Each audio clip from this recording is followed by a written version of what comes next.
Busboard, I bust through when bus moves. Stay true, the killer, they stay smooth. Handsome brothers stay set in the mood, but they wanted funky rhymes from the brother so cool. Trying to check the vibes and set the conversation. The keenest minds to find this observation. I'm on 10 podcast, so don't not face it. We'll be the first to declare our greatness. Checking out, check out, I'm checking it twice on the weekly. I'm busting, cause busting is life. If you don't know, now you do though. You should peep game, that'd be cool though. Cause your part is crucial, so get on the movement. If you ain't busting, don't know what you doing. Wasting your time and ignoring the truest. Some of the realest, they greatly influence. Kings in Montana creating a movement. Scrapping or rapping or laughing or acting. It really don't matter, cause this is our passion. We busting and trusting. It really is something. When it comes to our family, you know that we love them. That's how we roll. Montana in the house and we taking control. Podcast kings in the place to be. We taking over, just wait and see. Slow down and catch the vibe. Weekly buzz, but we on the night. No boast, staying true and tried. It's Buzzword, it's ride or die. Slow down and catch the vibe. Weekly buzz, but we on the night. No boast, staying true and tried. It's Buzzword, it's ride or die.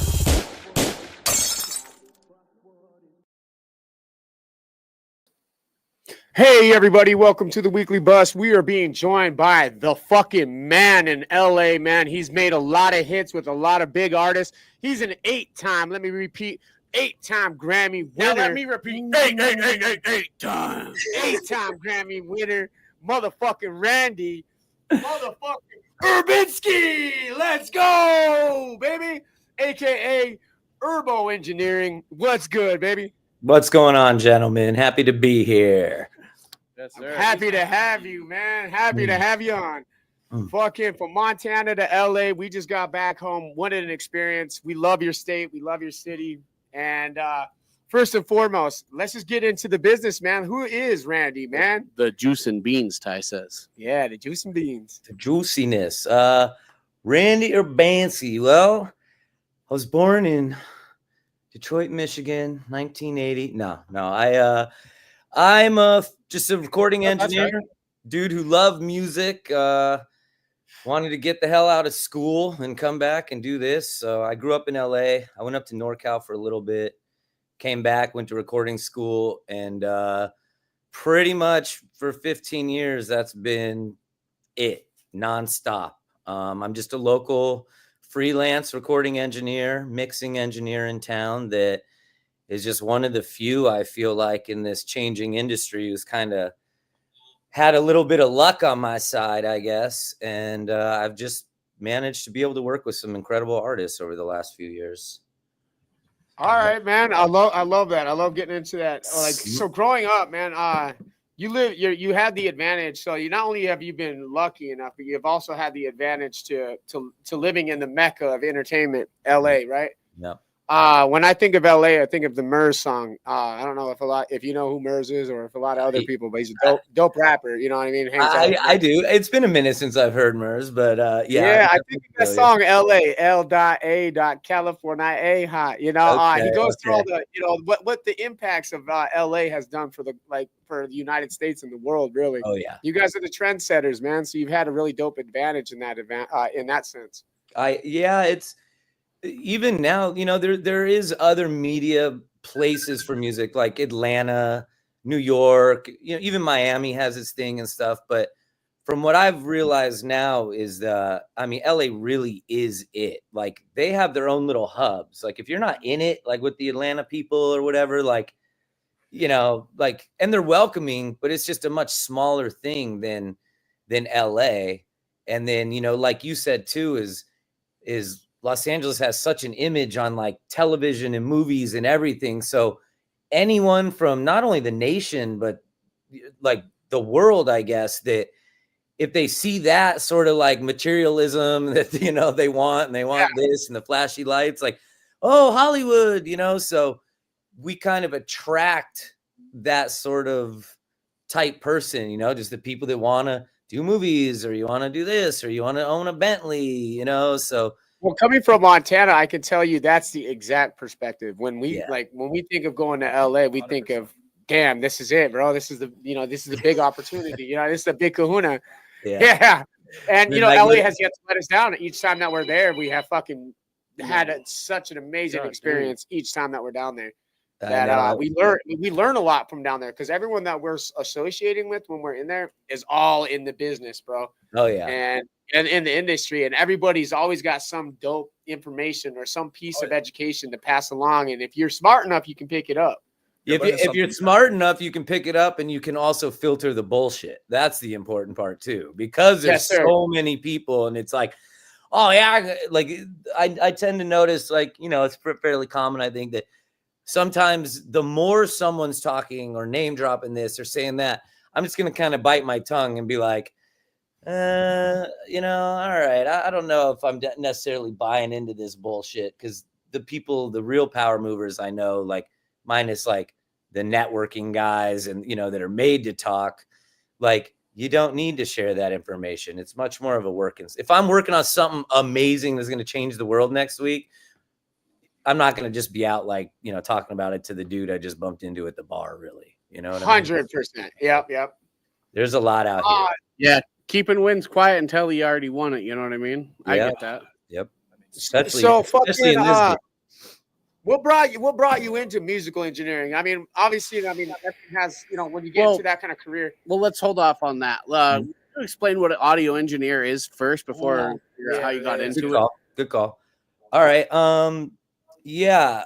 So I guess the easiest way to put it is kind of the brains, the operational brains of the room, because you're a creative, but you're also a technical, and hence the engineer side of it.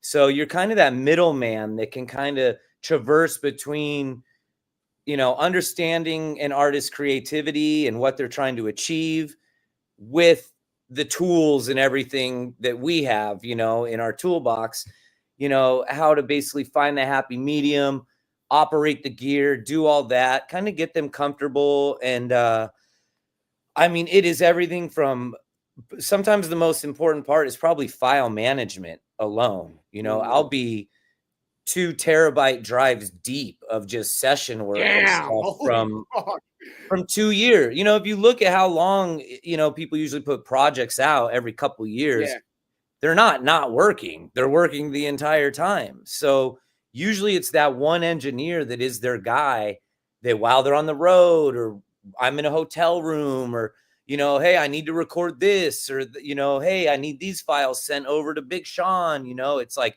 you're just always that guy that can access like whatever's needed. And to put it blatantly too, I'll never forget day one when I got with my mentor, like my top dog mentor. His name's, shout out, Dave Pensato. He is one of the most legendary mix engineers in the world. And I remember being so nervous and sitting down, and he's like, the key to be a good recording engineer, he says, if you're in a church, the doors are trapped, they're shut or locked, and there's a fire, and everyone turns and looks at you, what the fuck are you going to do? And I was like, okay, I tend to handle this pretty well. When I was listening to your other interview with, I can't recall, was her name Abby? Abby, I think, yes, Safari Pedals.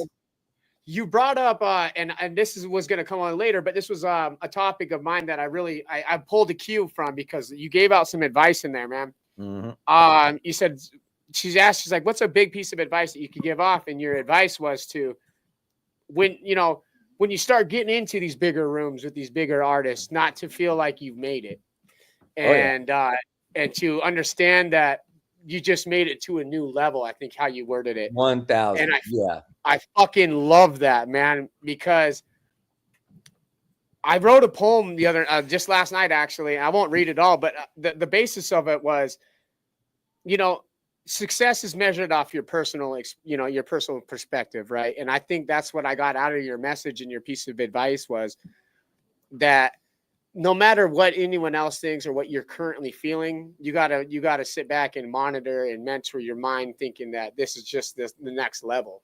Now you gotta fucking think how to level up again.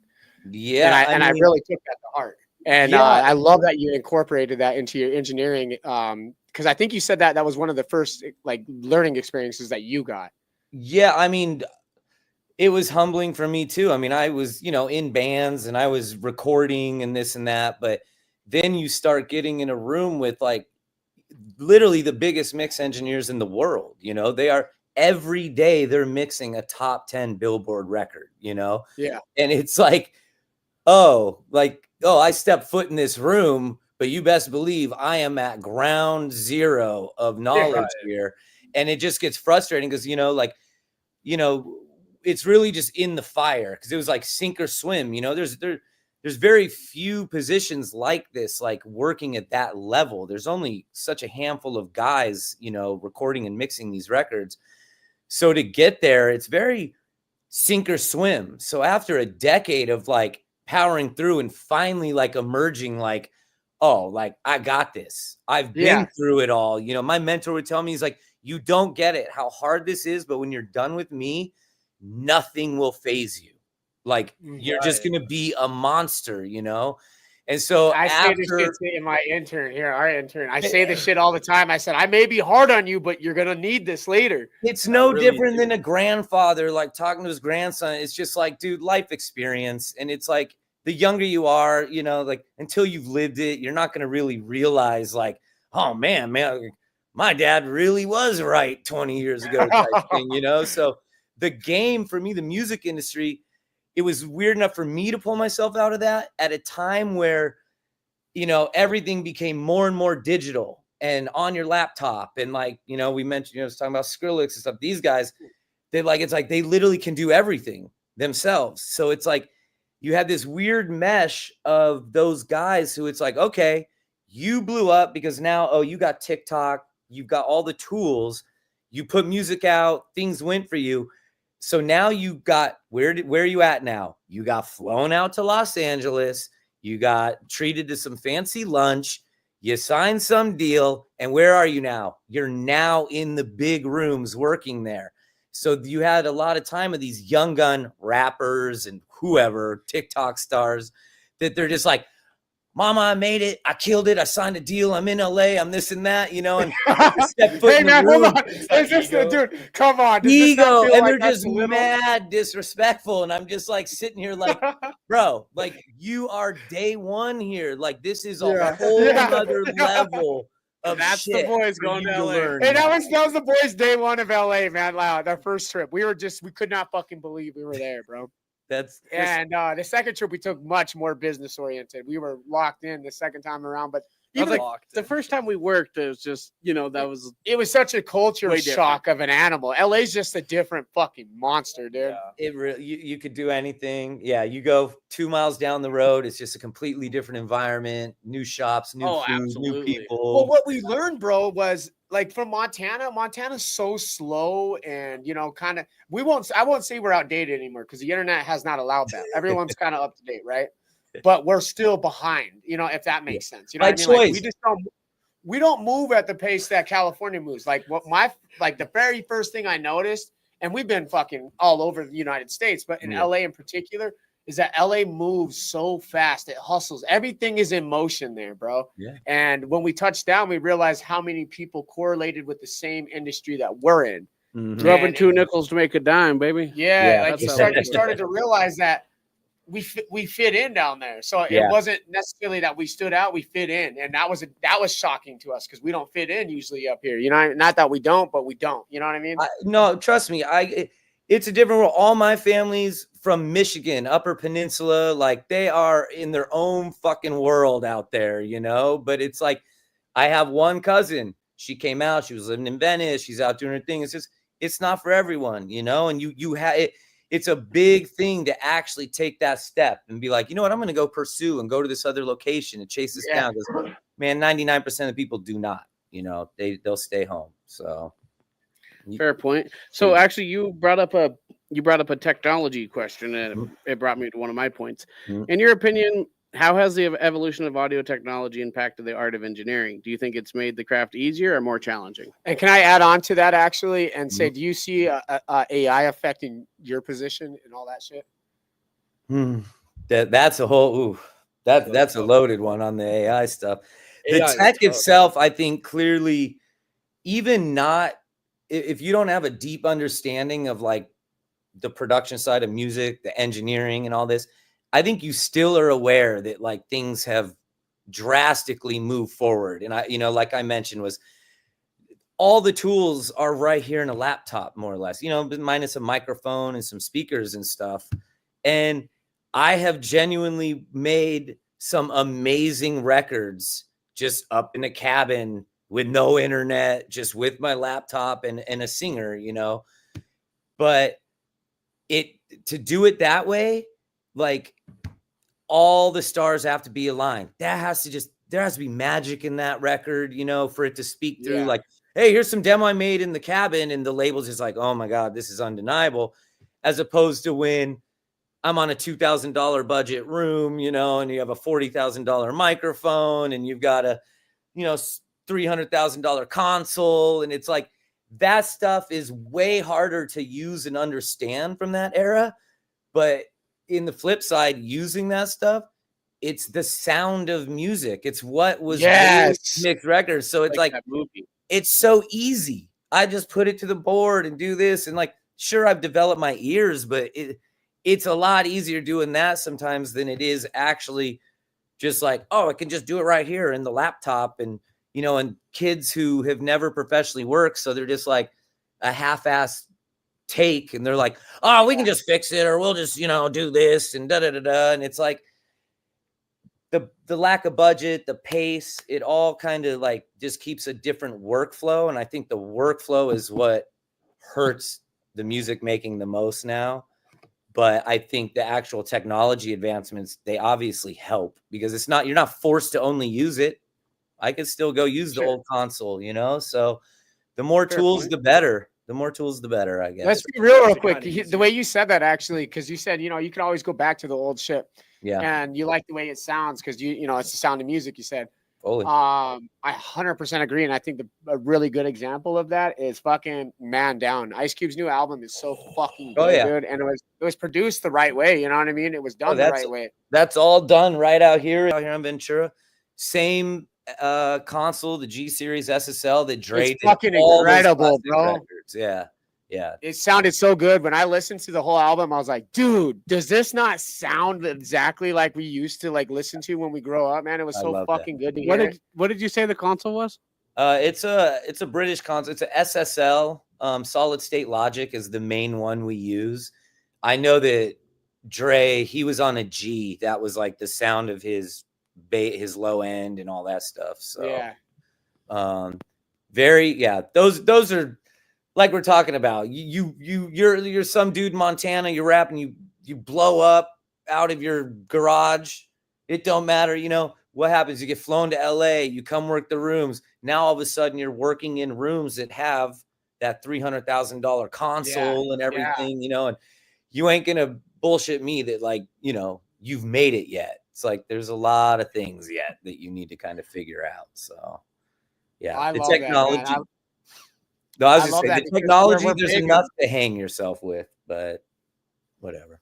I think that's kind of one of our learning curves for the podcast world, because we keep wanting early on, we wanted to get all this equipment and all this other shit, and a lot of it we found out some of it we just didn't fucking need, to be honest. You know, either that or we just, you know what I mean, it's not easy to work. You know or the equipment, or the equipment in itself takes a lot of knowledge.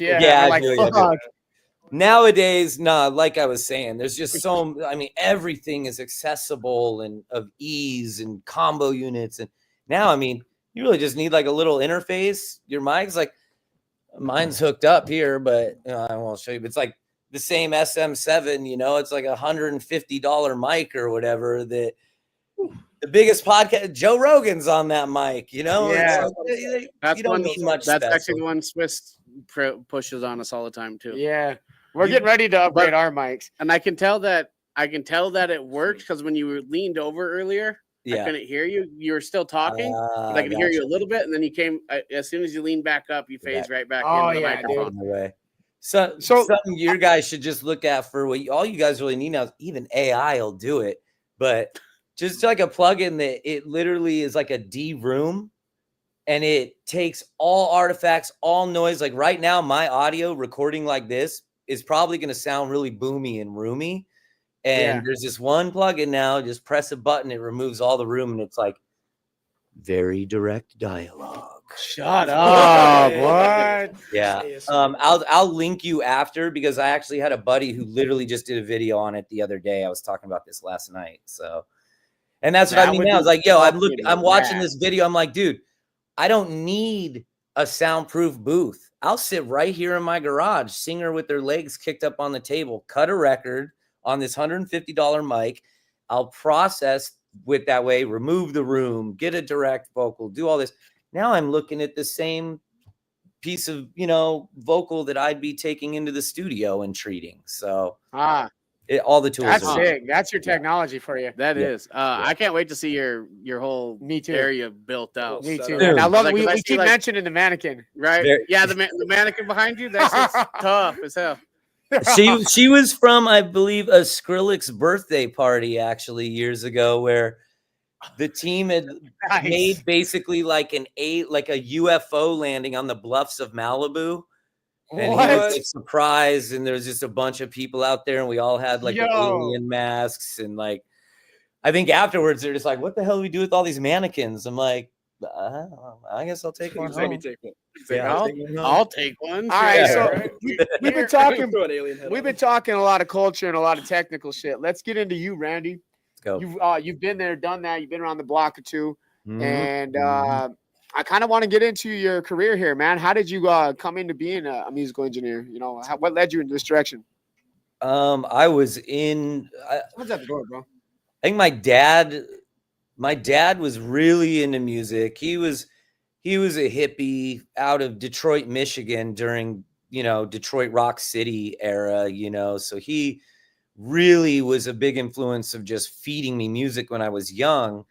And I still don't know. Baseball was life, and, whatever. And I started kind of like learning to play guitar. I met some friends that were in bands. And even at that point, when I would play music with them or join a band, like I was always the weakest link, and I knew it.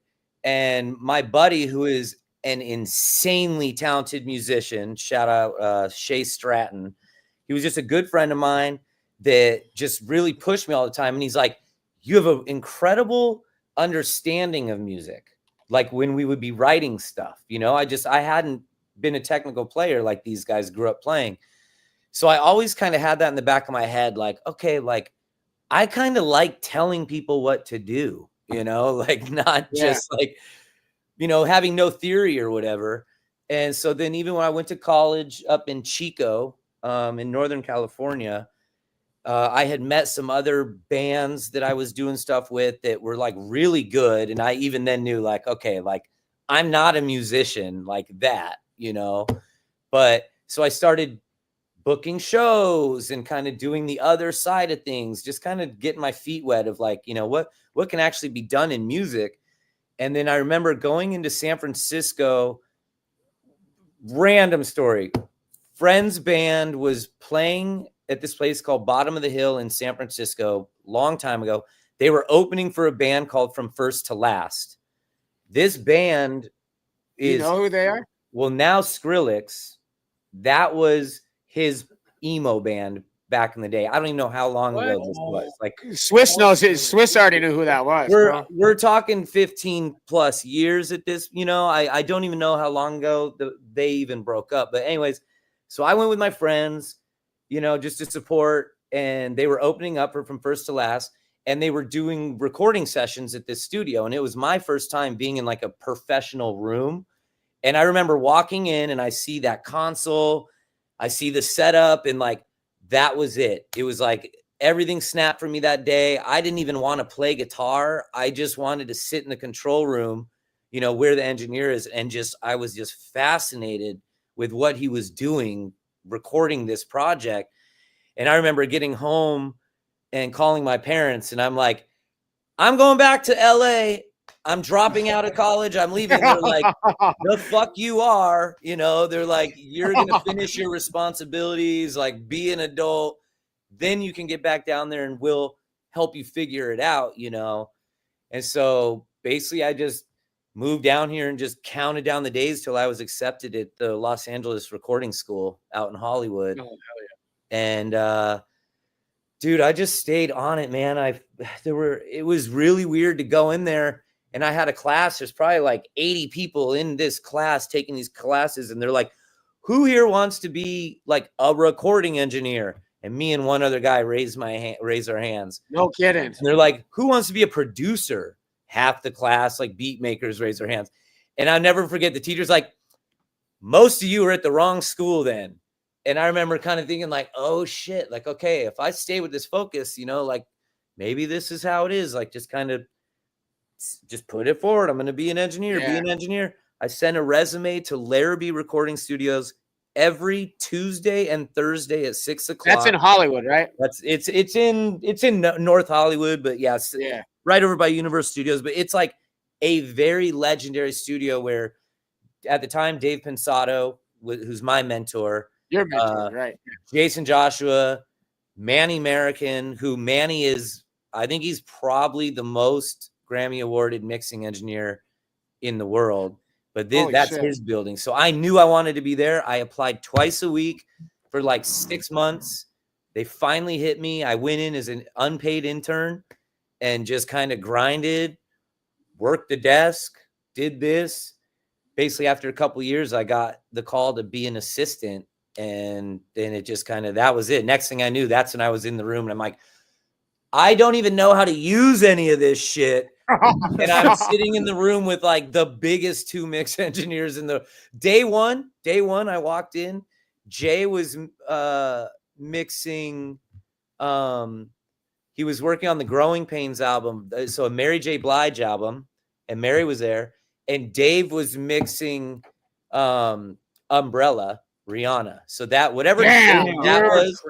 that was my first day of like getting the main call to go in the room.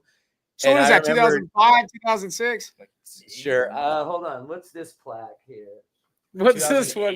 Well, you got plaques back there? Yeah, you didn't see him send No, I didn't see the fucking plaques. See how casually he said it too. Yeah, he just looks back. He's like, I honestly don't. I probably, because we have to buy plaques. Okay, the labels. That's what I heard. Actually, I heard that. It's like buying your name on the star. Really? They used to provide it to everyone, or managers take care of it. Us engineers, man, we're the solo dolos out here. We're on our own. And so I have 2 plaques, but they were purchased by the producer for me.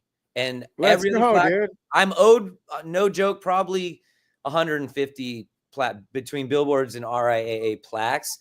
But I'm just like, until the day comes, I'm going to have to take a damn business loan to buy those fucking things. Yeah, so, dude. Right. Like, but that is crazy. Yeah, that is crazy. I knew they didn't do that because the Hollywood 50 Cent was how I found this out was when 50 Cent got his name on the Hollywood Stars. Yeah, he said I had to pay for that motherfucker. Oh yeah. Yeah, I'm sure it's like, I wouldn't be surprised if the Hall of Fame is that way now too, the Rock and Roll Hall of Fame, man. It's the politics, it's all crazy. It's wild. It's super crazy, man. Okay, so we mentioned it. What is the plaque behind you? Yeah, can we see it? It's I think it's Single Ladies. Ready for it now, boys. Yo, Single Ladies. Oh, yeah, that's Beyonce. You got triple platinum back there. That's Beyonce. It's super blurry. So fucking crazy, dude. I forgot that you did the Beyonce thing. That was one thing that kept skipping me over. We saw Mariah Carey too, right? Yeah, he's worked with so many artists, man. I've genuinely worked with any main female pop artist, more or less. Including recent ones? Not the very, very new. Like, I mean, I still will work with bigger artists, but when you say the biggest, like, new pop stars, you talk like Sabrina Carpenter, Olivia Rodrigo, like Olivia. Well, Olivia is like I'm sure she's probably working out of Mexico most time, and then like Billie Eilish, like, here you go, you want juice, like. So the way the industry is now, they don't sign anyone. They don't develop anyone. You know, we were kind of touching on this. We're like, you got to do all the groundwork yourself as an indie artist and like get the TikTok following, get all the numbers. And then they're like, you know, because they're backroom deals. They're like, oh yeah, this person, this could make sense. And my good friend manages her now. So we all eat. go ahead, call Coca-Cola, tell them to put them in the commercial. You know, it's like, it's that easy. Yeah. So the new big pop stars are super like Area 51 is like where they're, you know, they're like, developed in Disney and shit. they're fully being developed. And that's something I'll throw out there that surprises a lot of people. I'm like, okay, the first one I really remember the new era of developed artists is Lorde. If you remember who Lorde was. Oh yeah. Okay? Oh yeah. Royals. Royals. Yeah. She came out of fucking nowhere, you know, and she's like, I'm from New Zealand, or she had that her little freaking like. Hey, that's the topic though of industry plants, bro. Yeah, Well, yeah, I mean, and it kind of is, and it's like, you know, I don't hate. I understand if you're crazy talented, like I get it, but when I can see that it's like Billie Eilish right now is the same way. I believe they were signed, or she was basically secretly since she was 14, and her mother was huge in the movie music world. Like big up there, you know? So, you know, nepotism, you know, it's like, that's where it kind of irks me. Cause I'm like, I get that the budgets are different.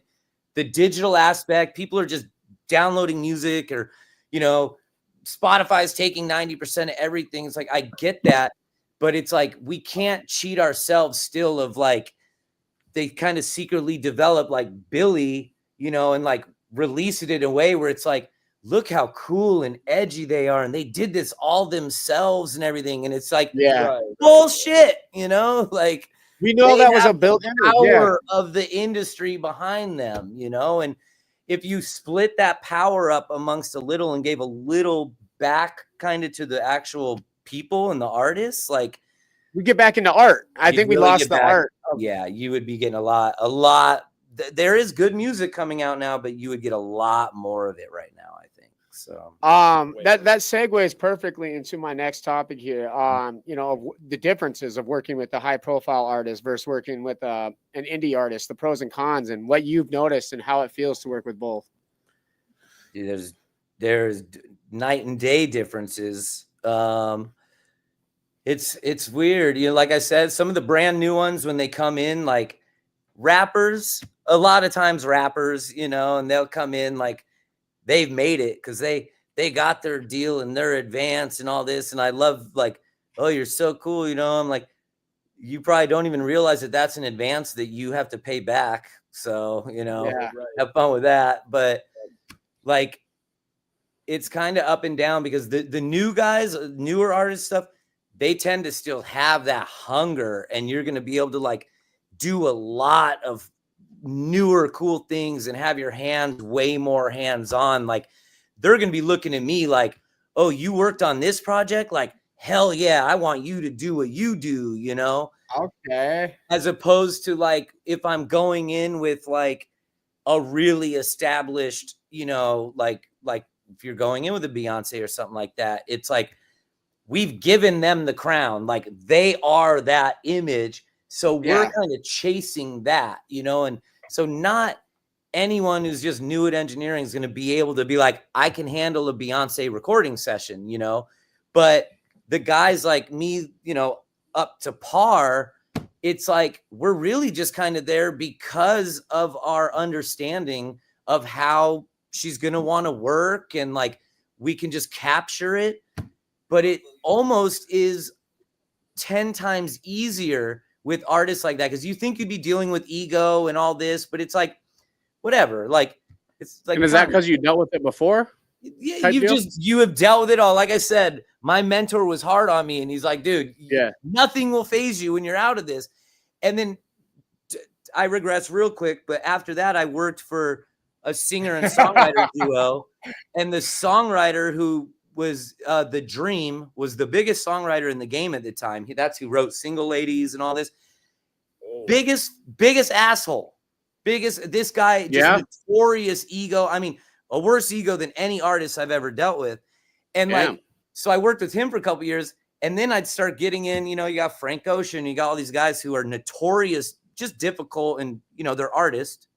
But I was almost like finicky, right? Like, these guys are nothing. Like they're so good. Like a Beyonce, I'm like, she's so fucking good. that I'm just capturing it with the right gear, and I'm just sitting there Yeah, like, right. She is that good, huh? because they sing so well, you know. And then, you know, I guess some indie person coming in, they're like, I've got whatever budget, some mom, I got whatever budget you need, you know, make my daughter, you know, you did Beyonce. And I'm like, okay, I'm in a bind here because yes, I did do this stuff, but also that's her and she fucking sings like this. Your daughter, someone found her singing at a mall and now here we are, you know. It's like, it's just a very big difference in. Okay. It's like the canvas can't be anything without the paintbrush, right? Fully. Like, yeah, you give me the paint now. That's funny. Said that's actually Kanye's. That's his reference. His metaphor is always the way he uses his people. Is he's like, I'm the painter, you're the paint. It's like, okay, That's crazy. Yeah, damn, that is good. I got one. So, with Grammy wins, how do you approach each project to maintain creativity without and avoid repeating yourself? Yeah, getting stuck in the habits and shit. Yeah, well, it's kind of weird because, you know, with art, you'd think that like repetitivity is a bad thing, but in this game too, it's like the genres and the artist and the different personality of an artist, the different genre of music I'm working on, that's always going to keep it different. And I'm blessed where, you know, I worked with my legends like Wu-Tang Clan and stuff, and then I worked with. We just hung out with Killer Priest, dude, in here in Montana. Oh, really, dude? Yeah, he was up here. Riz is low-key probably one of my favorite clients I've ever been in the room with. Like, just is that right?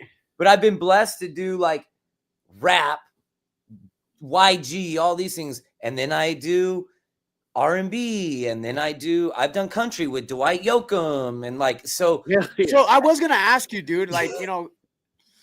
It ties into Levi's question, you know, how it keeps yourself so versatile. Like, what, you know, like what genre do you prefer to fuck with, dude? Or is this a mood? Is it a mood? Is it an artist? Is it just kind of a job? Or do you prefer shit?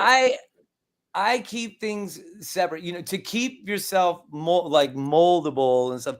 I'm just a fan of music and being on the creative side and not like, I only work with this artist, so I have this one image we have to perfect and stress on. I'm like, yeah, I'll do whatever the fuck I want to do, you know? And it's like work on stuff that I like and yeah, I guess now like only because, you know, coming up under those guys and now having worked on such big records, it's like during that time, like I said earlier, where things kind of traversed into each other, the electronic and the ease of things with the classical wave music, it also kind of started knocking walls down. I mean, Beyonce put a fucking country album out, you know? Yeah, and like, but look at what's happening right now. Shabuzi, I don't know if you're familiar, but like, dude's from like Detroit and shit, and he's doing country. And like Skrillex, I remember when we first started, it was Bieber just dropped the country record. It was bass, dubstep, and only that. 3 years later,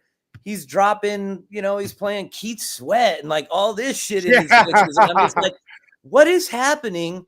And I realized now it's TikTok culture. It's everything just being like this and mashups and classic songs being pitched. And it's like, dude, there's no walls right now. So I love making music. I love that you mentioned that because I talk about it often, how fast paced the fucking world is and that people forget to enjoy the things or like seek out the quality of good.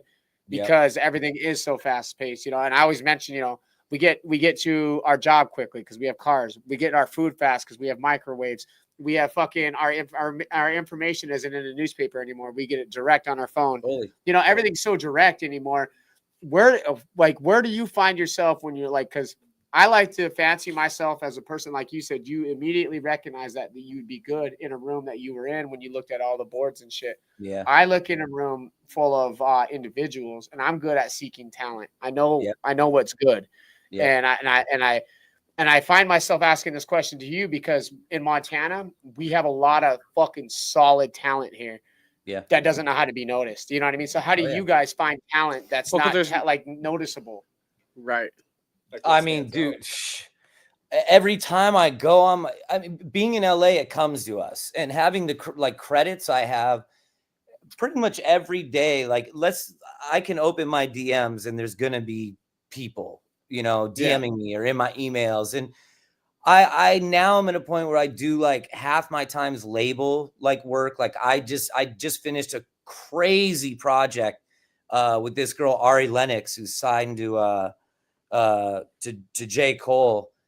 But that was 5 months. We'll keep our ears out. Oh yeah, I seen some of that in your Spotify playlist. That was the first single just came out, but that was 5 months, you know, that I locked in every day. So you get out of something like that, and it's like, okay, like I don't necessarily want to go lock back into that. So I will go into my DMs and I'll start finding indie artists, and I kind of juggle a few here because then it's enjoyable again, because it's like I mentioned earlier, I'm there for the artists when they're huge, but when it's like someone new, bro, I'll develop, and it's fun to teach. That's sick, dude. How come you? And I have ownership. About doing your own record label, like, or anything like that? Branching out. I actually have a company called On the One, which is a distribution and publishing label. So I don't want to sign artists because that's just not the world anymore. And if I find some new artists, I might develop you, and we might sign like a development thing that I'll be like, let's make 10 songs. I'm going to take you over here and introduce you to these managers. If something happens for you, good. I'm going to take my back end and then fuck off, you know, like, so that's smart business, actually, man. It's the only way. It's so hard. And there's so much music and so many platforms to put your music out now that I started my own distro company simply because it's like, listen, I can make stuff with you. I can help you. I can actually help you get the music right, get your platform, get it to Spotify, get your artist page up, get you distributed by a real company. And it's just like a stepping stone, because I'm so sick of seeing what a Wild West it is and just how many mistakes people keep making over and over. I think it's not only you as a professional engineer. I think it's the consumer as well. The consumer's sick of the shit.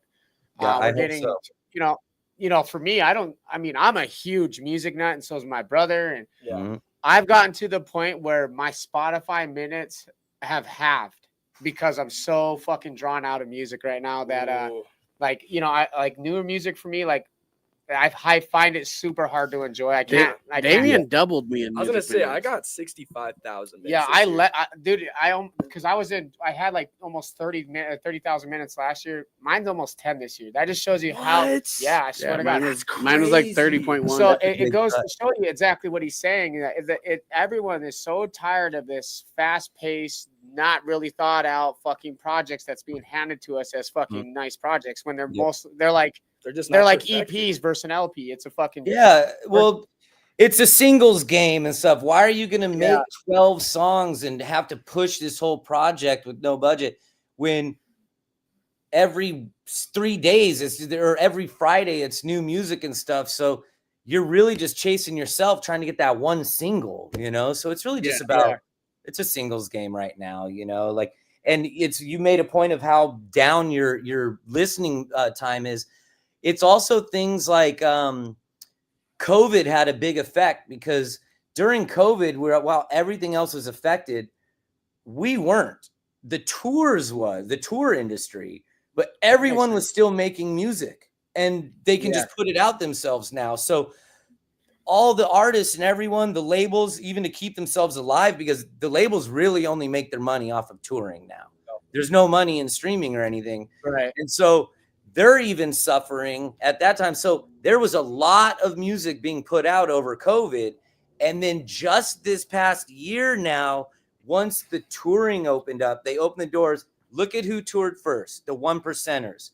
Beyonce, Taylor Swift, Drake, 50 Cent, Ed Sheeran, 50, like, it's the biggest guys of their branch, because the whole industry was waiting for that money to trickle back down. Break. And that makes sense. Every concert fucking sold out too, man. Oh my God, dude. Taylor Swift literally offsets the economy in the town. Dude, yeah.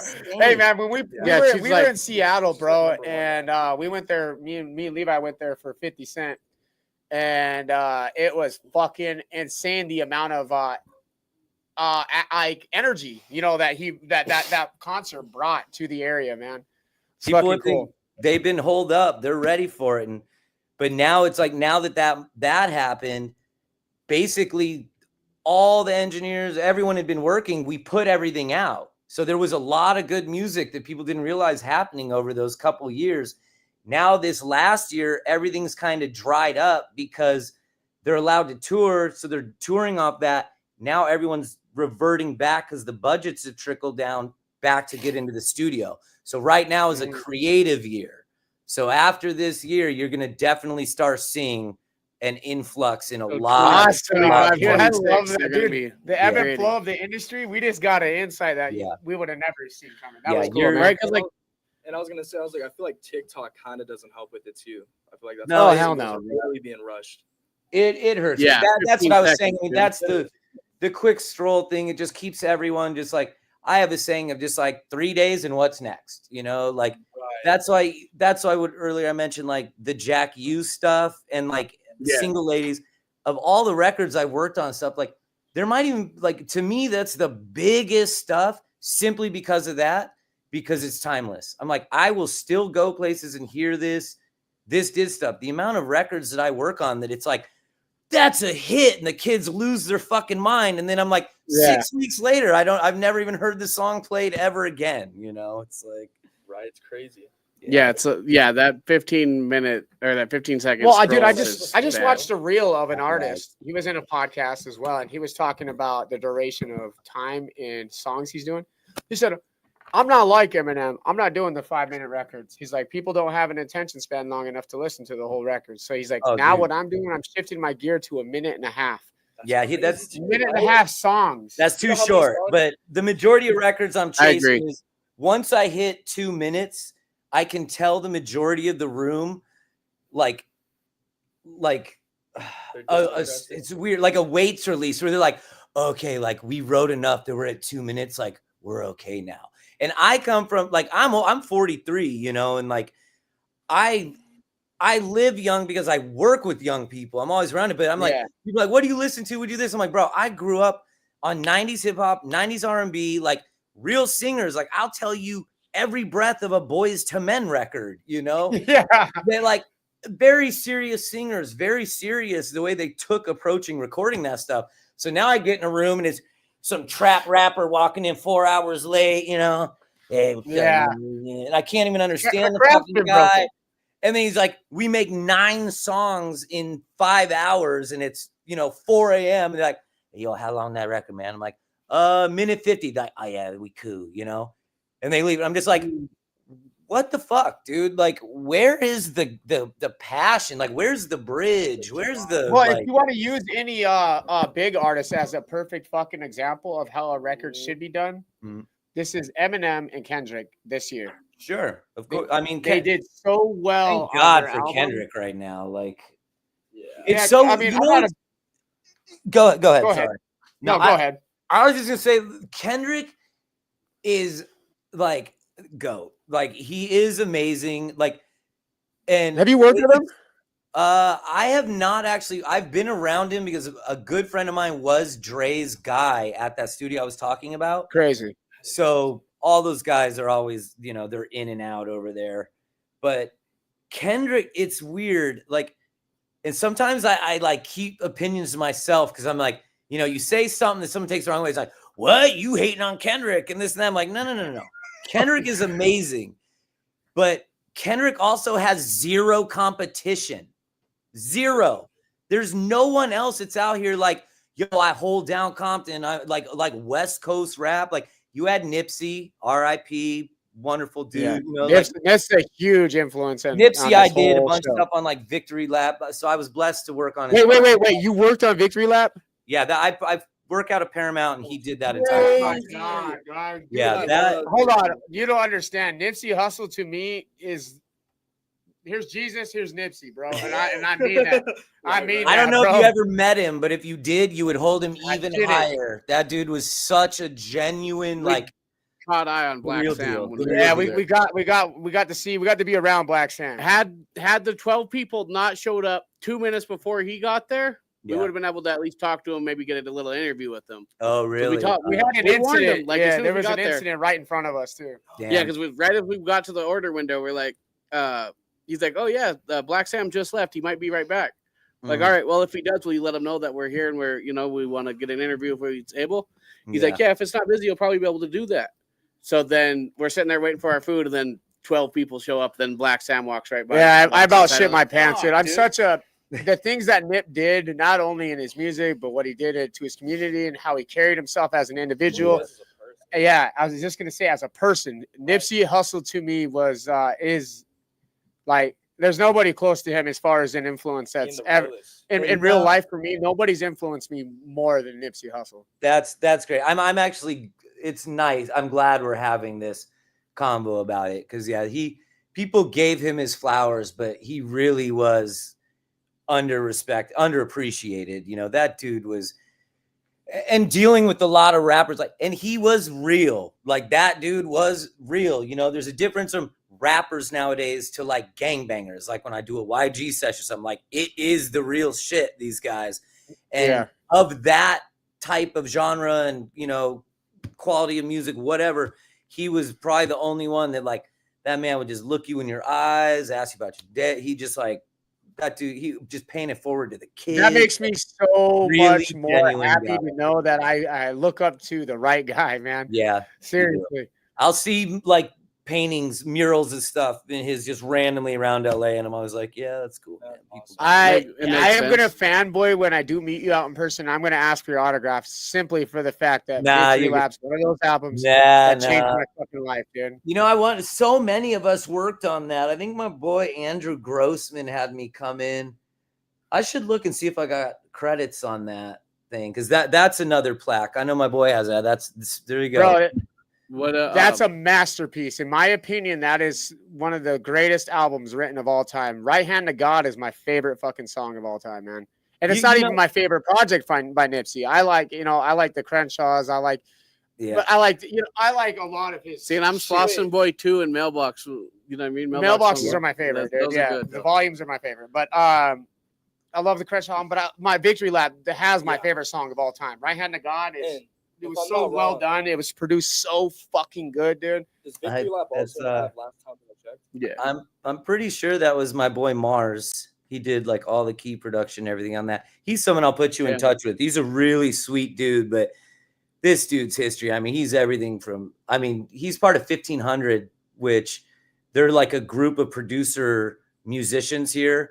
They're like the band that will go back Dr. Dre and Snoop and like. And 50, like they are the band, but they also like produce. And I know that my boy Mars did a lot of that Victory Lap stuff. He'd probably be happy to chat with you too about dude. Dude, we'd love to have him on, dude. Freaking gosh, man. It'd be like honorable. Just eating, this is, just eating at Marathon Burger. Wait, where's the bag? Did something special to me. It's somewhere here. It was, like just going to those scenes, bro, because the impact that he's had on me since I was a fucking kid, bro, has been insane. Yep. It's carried into the motto of this very show, bro. We don't take L's, we take learning lessons. And two California fucking legends, the Mamba mentality. So we mixed. Our motto on the show is actually Kobe and the Nipsey mix. We say marathon mentality. Like the Mamba mentality. Yep. Yeah, dude. That fucking another one out there, man. Fucking. Oh, before I move on, but yes, to close out Kendrick.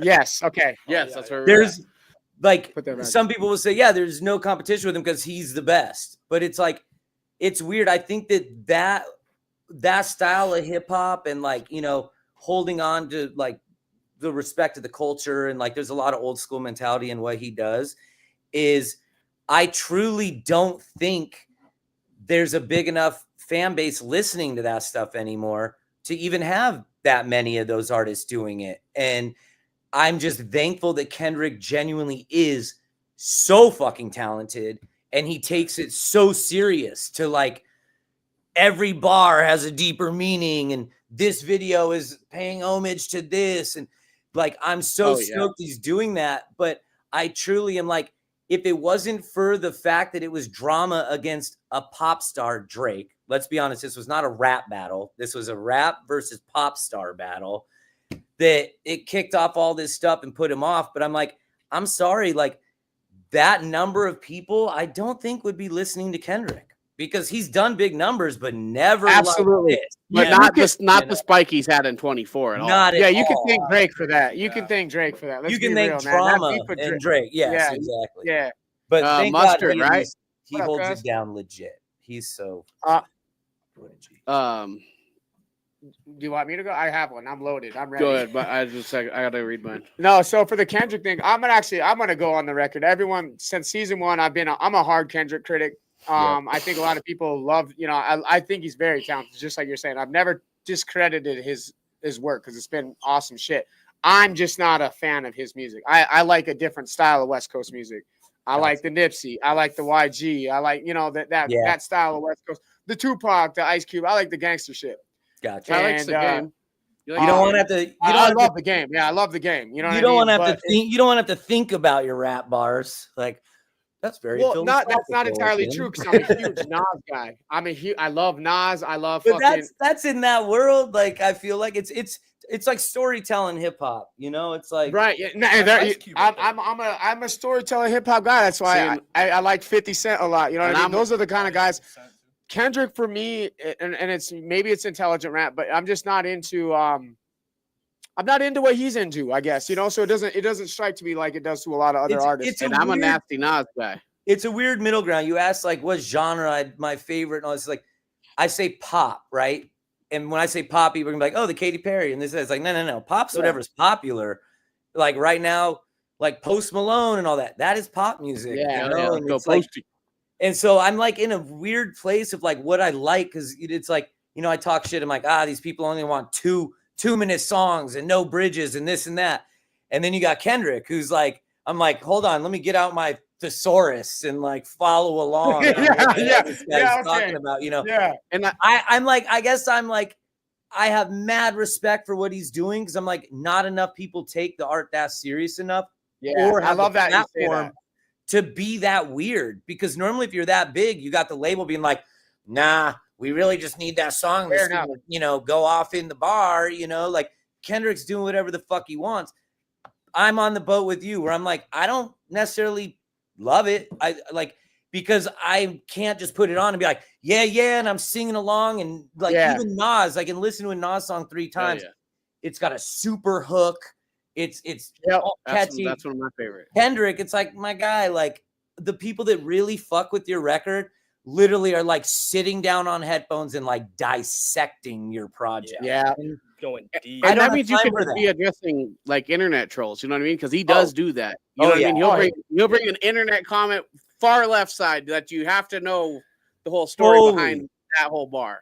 All of that. And that's why it's hard to listen to Kendrick. I agree with that. That whole beef. I mean, everything's people like, no, what you heard was this, but actually in 2016, these dudes had beef. Right. And then this guy did, and it's like, what the fuck are you talking about? And now we just said it, and he said the whole thing in 6 words. So you got to figure it out. Exactly. I mean, just sitting here in conversation with you fucking, I have known it. I'm sure the boys can feel it too. Like, you've done and accomplished so fucking much in the game, bro. Like, dude, just saying the Nipsey thing, to me, that's a whole different level of respect that I just earned from you, dude. Like, my level of respect for you has gone through the fucking roof because of what you done with Nip. Just that alone, bro. To me, that's like working with, I said, the underman of Christ. Dude. I just track some vocals. Those things are so easy because they're so easy going. They just got their booze, they got their weed. They're in the room for like they had it locked out for a couple months. So quite a few of us engineers ended up getting to just like rotate in the room, and it's just chill, man. You literally just kind of sit there. He writes so fucking fast, spits it. You probably cut a song in like 20 minutes. I know that's life to you though, but when you look out from the outside, like, you've done a lot of gangster shit, bro. And what leads me up to like my question, I guess, is, all that gangster shit that you've done, you've had a lot of trials and tribulations in the process, right? Sure. Oh yeah. So leading up to your big moment, how do you feel? Like, how was it? How were you feeling up until the point, like you said, you worked your ass off for free for almost 2 fucking years, bro? What were you feeling when you finally made that point, or what was your break point, bro? Well, I said earlier that studio Larrabee was like my dream facility because I wanted to be a mix engineer. And that is a very separate thing. Like the recording process, you know, when you see him miking all the drums and tracking the vocals, I do that. I specialize in vocal production, but I actually came up as a mix engineer, which is really, we're using the boards, we're finalizing, we're getting it to the sound of like the radio quality. So I knew I had a long way to go when I just wanted in that studio, because I knew I was like, if you get in at a mix facility, this is one of the few remaining industries where seniority is all that fucking matters. Okay. Like if I come in and I'm sweeping the floor and I'm making the coffee and I'm keeping the place clean and I'm shutting the place down, like I'm the guy, and I'm going to be that guy until the assistant for this guy spreads his wings and goes off and works for this label. That's the definition of knowing and playing your fucking position. And you have to. And so when I went in, anyone, bro, when you're building a team, you got to have people like you. I know, but you have to have a team. Yes, dude. And when you're building a team, you got to have people like you, dude. You're good at seeing people and like spotting them. It's like when I tell people, look at the best winners, The Weeknd, the Drakes, like these guys doing it.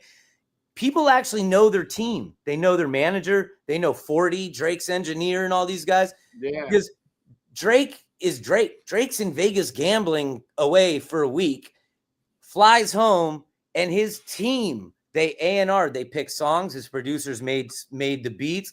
His songwriters wrote these records. They cut them. He comes in, and he's just like, oh, yeah, I fuck with that song. I'm going to go cut it right now. Because it's just this huge, well-oiled machine of everyone who just knows their position, you know? So I got a question that just came in from Swiss, our audio guy back there. He said, is there an artist that you've met that you've been starstruck? Royden had the same question earlier. Yeah, like I think when I first started, definitely was, you know, like I said, that studio that I was working at, fucking day one is my assistant gig. You know, he's mixing Umbrella, which is a pretty big record. Fucking massive record, man. Dude, that thing had the world in a chokehold. I got humbled real quick off that, because I'll never forget that day. I was sitting in the room and he's mixing it and he's referencing the demo, and the demo is Britney Spears. And I was just like so confused. Like, why would Britney have sung Rihanna's song? And they looked at me like, you know, like, oh, like you're new. It's okay. You'll figure this out. They're like, it's pop music, bro. Like, it was written by this guy, The Dream. Britney cut it, didn't like it. Rihanna took it, you know. And so I'm like sitting there like, oh my God, I feel so stupid. Like, I didn't know things worked this way. I walk outside, and this day, like, I like relived this day. It's so funny. I walked out of the room and I turned the corner straight into Kanye West, knocked a bunch of shit out of his hands. And I remember just being like, oh my God, like, oh God, I'm going to get fired. Like, here we go. And Kanye, out of all the fucking people, the one that's crazier and shit. And this is early in my career, because I think why he was there, I think Manny was mixing Graduation. And no way. So it was Graduation or... Yeah, it was Graduation, because he had already mixed Late Registration. So anyways, I was a huge Kanye fan, and I remember just like, holy fucking shit, like Kanye's here, like Manny's mixing Kanye, like, oh my fucking God. And then over the course of the time working there, Manny ended up mixing all of them. He mixed 808s, he mixed that. So I always was very much like fucking Kanye West, like would just... It's crazy you brought up Graduation, dog, because that was one of the first CDs I think my brother ever owned. I bought it for him on his, I think, like 13th birthday or some shit. Yeah. 12, something like that. I bought him Graduation. 12. He's like, I love this song, dog, and I was like, he didn't know, but I went out and bought that CD for him. That was such a turning point too, and people still hard purchased albums, so that was crazy. But oh hell yeah, and it was in competition with 50. That was the 50 competition. Graduation versus They put them, they back to back them, and then a funny short one was when I was working with Tricking the Dream back then. I was at this place called Boom Boom Room, and he had written and mapped out the entire Mariah Carey equals MC Squared album. So I knew she was going to be coming in to start cutting. And I am a massive Mariah Carey fan. I had that was my first crush growing up. Like I was just in love with Mariah. So my bar of a singer is like, bitch, I know every Mariah note, like type bar. So I'm like, oh my God, like I had done big records at this point, but this was like going to be a big thing for me, like meeting Mariah, like you know, she's diva, and I walk into the studio one day and I'm going through the lounge, and it's kind of quiet, so I just don't think anyone's there. And I used to be known for, you know, the studio doors, they're really heavy. They're soundproof. Yeah, you know? yeah. I would kick the door in and be like, "What's good?" to my assistant, just like coming in with energy. And one morning I just kicked this door open, and it only went halfway before it stops. And I'm like, oh, like I hit someone. And I'll never forget stepping in the room and turning the corner, and there's Mariah Carey holding her arm going, oh, no, you run into everybody. Hey, man, yeah, dude. I was going to say, you run into everybody. I fucking froze. I was just like, oh my God. And she went, nah, it's not that bad, honey. It's okay. And she totally trolled me, dude. And I was just like, but I definitely like was like, fuck. Because I mean, that's also a diva, you know, so you never know how they're going to act. And like, I actually have a Mariah Carey question. Yep. Is it true that she has her hands empty at all times? Ooh. Like she has a person to hold her drink and straw. Like I just learned that this morning, so I wanted to see if that was true. And see, he's thinking about it. Hard, yeah. Yeah, I don't really recall ever seeing her. Like she never had carrying anything. Water right? in the booth. She's the diva, baby. She don't need to carry anything. But I'm like, you know, when because the assistants would make her tea and do all that. But did she physically not put the teacup to her lips? That part, I don't know, actually. That's why. He's all trying to think about it. That's funny, dude. I love that. Because I was like, I bet I could go back and it was one of my reels, either Instagram or Facebook, but I just seen it like 4 hours ago. It's right after I got off work. So I seen it. They're like, she has an assistant literally hold her cup and straw so she doesn't have anything in her hands at all times. And that might be, you know, more of a recent thing or whatever. Dude, I mean, she's always been a little freaking weird. Like so, I mean, of course. I saved the big names for a different part, but they keep popping up throughout the episode. So I kind of just want to bring up Kanye, bro. What's it like to work with the man? You know, he's a fucking genius, not only in the musical world, but in the fashion world, in the fucking culture world, in politics. Dude, he ran for fucking president. That is crazy. Yeah, what is it like to work with this man? Because we love Kanye, dude. That's good. Most people lately that have been asking me that question are coming from a different lane. That's for sure. Oh, no, we fucking love Ye, dude. Hell yeah. It's interesting. It probably would hit me differently if it was earlier in my career. Like I was saying, like when I was watching him in the building getting his stuff mixed and I'm sweeping the floors, like, holy shit, you know? Yeah. But now to go to a point like, so Manny American, who I said was mixing all his stuff, you know, the legend, now all these years later, you know, to have lived with Ye in Wyoming and like, you know, now to take. Did you get flown out there to his ranch and shit? Oh yeah. No, I was living out there for like, Oh, so you living out there? Okay, I missed that. Yeah, I think that's what Bradley told us. Yeah, shout out to Bradley, by the way. No, that's next. That's next. Oh, no, don't talk about him yet. I got to segue into I him. was gonna say, shout out Brad. No, don't bring him up. Don't bring him up. Okay. He's why I took the gig. Because I was around. Right? I was around Mike Dean a little bit for Pablo, and because they had locked in at this studio called American Studio up in North Hollywood, owned by Paramount, and so I would be in and out of that, and I knew like. Shout out my boy Jess Jackson and stuff. Like these guys were working in one of the rooms and Kanye was in the other room with like all their producers and stuff. And it was like a goddamn hurricane of bullshit over on that side of the building, you know? And I was just like let down, you know, but I'm like, this is after you know, when he went through his first psychosis thing and his mother passed and all that. So I wasn't judging, but I was definitely like, I want nothing to do with working with that fucking guy type thing, you know? No, and dude, I had that written into my notes, by the way. I was like, what's it like to work with him in those moments? So I was like, so with that, sorry, my homie just stepped in. So anyways, what's up, homie? So like, he says, "What up, now?" So, but now to revert back. So I was like around that and I saw it. And I'm like, dude, that guy's fucking insane. Like, whatever it is, what it is. So I was like, I don't want a part of that. So after Pablo, a good friend of mine, Josh Berg, shout out Josh. He was his chief engineer. Josh Berg did all Mac Miller's stuff. Like, Levi, damn, dog, dude, guy. Like, Josh is honestly probably one of the most humble, best engineers in the game now.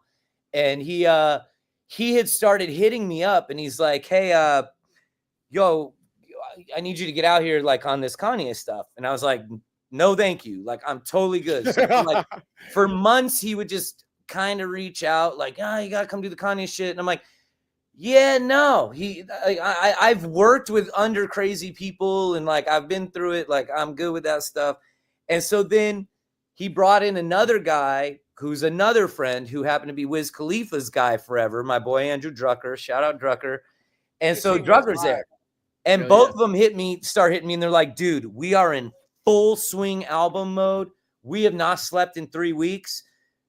Josh is like, I think his daughter or something had like her first grade graduation or something. So he just wanted to be able to make it. So he's like, dude, just come in for like a couple weekends, like a couple days. Let me show you around. So then maybe you can at least like help carry the weight. Like, you know, if I need a day off. So I was like, okay. So I went out there. This was in Calabasas at first. And he had like a home that we had turned into just every room was like recording studios. And he built, it was all over TMZ and stuff. It was really weird, but he built these domes out on the property. Like, I recall that. It was out in the desert, right? Wood and mud. Well, look, he's made them all over. He's made them in Zimbabwe. He's made them all over. But I see those, he pissed off the county of Malibu and all this stuff because he built these. Yeah, I remember that whole incident. So I get there day one. I'll never forget. My boy's like, he's like, all right, so we're gonna go out to the dome, and we walk out there, and he had Sunday service there, which, if you're not familiar, it's the choir that he did. Yeah. And so there was like 300 of these hand-chosen choir singers in this dome, which already is like your natural greatest acoustic setting, right? Yeah. When I say it sound like walking up this hill, sound like I was walking into heaven, you know, just like, man, what is happening right now? Like, I'm at Ye's house, like I'm like the choir's here. And then I get to the entrance and my friend hands me these two 414, these microphones. And he's like, so Ye is saying we really need to get the choir. We need to be able to record everything. So if he wants a song from the choir on the album, we can just pull the files and put it in and work with it. And I'm like, okay. And I start walking in. He stops me. He's like, whoa. He's like, but he can't see any microphones. And I'm like, okay. Like, we're in a circle where everyone is looking in on the piano and the music conductor right in the middle. So I'm like, okay. So I'm literally on my hands and knees and I'm crawling through this dome. And I get to the middle of the circle. And I remember I stand up, like just kind of like trying to like be known, like, hey, I'm going to try and like fit this mic in here. And, you know, the piano player's like looking down like, what's white boy doing over here type vibe, right? Yeah. So I'm sitting there and I'm like trying to sneak in these mics and like, I think I'm like doing all right, you know? And I'm like, I set them up and then I'm like kind of trapped in the middle. So I'm like, okay, I'm not going to disrupt, you know? So I'm chilling. And they went into ultra light beam. The choir did. And I will never forget standing in the middle of 300 singers in a dome day one. And they start singing this song. And I mean, bing, bing. I mean, the goosebumps. It was like, wow, what a feeling, dude. I'm not a very religious man, but I can 100% own that it was very spiritual what I felt that day. And I'll never forget standing up and just kind of being like in awe and like looking down like a row of like a bent row of the singers.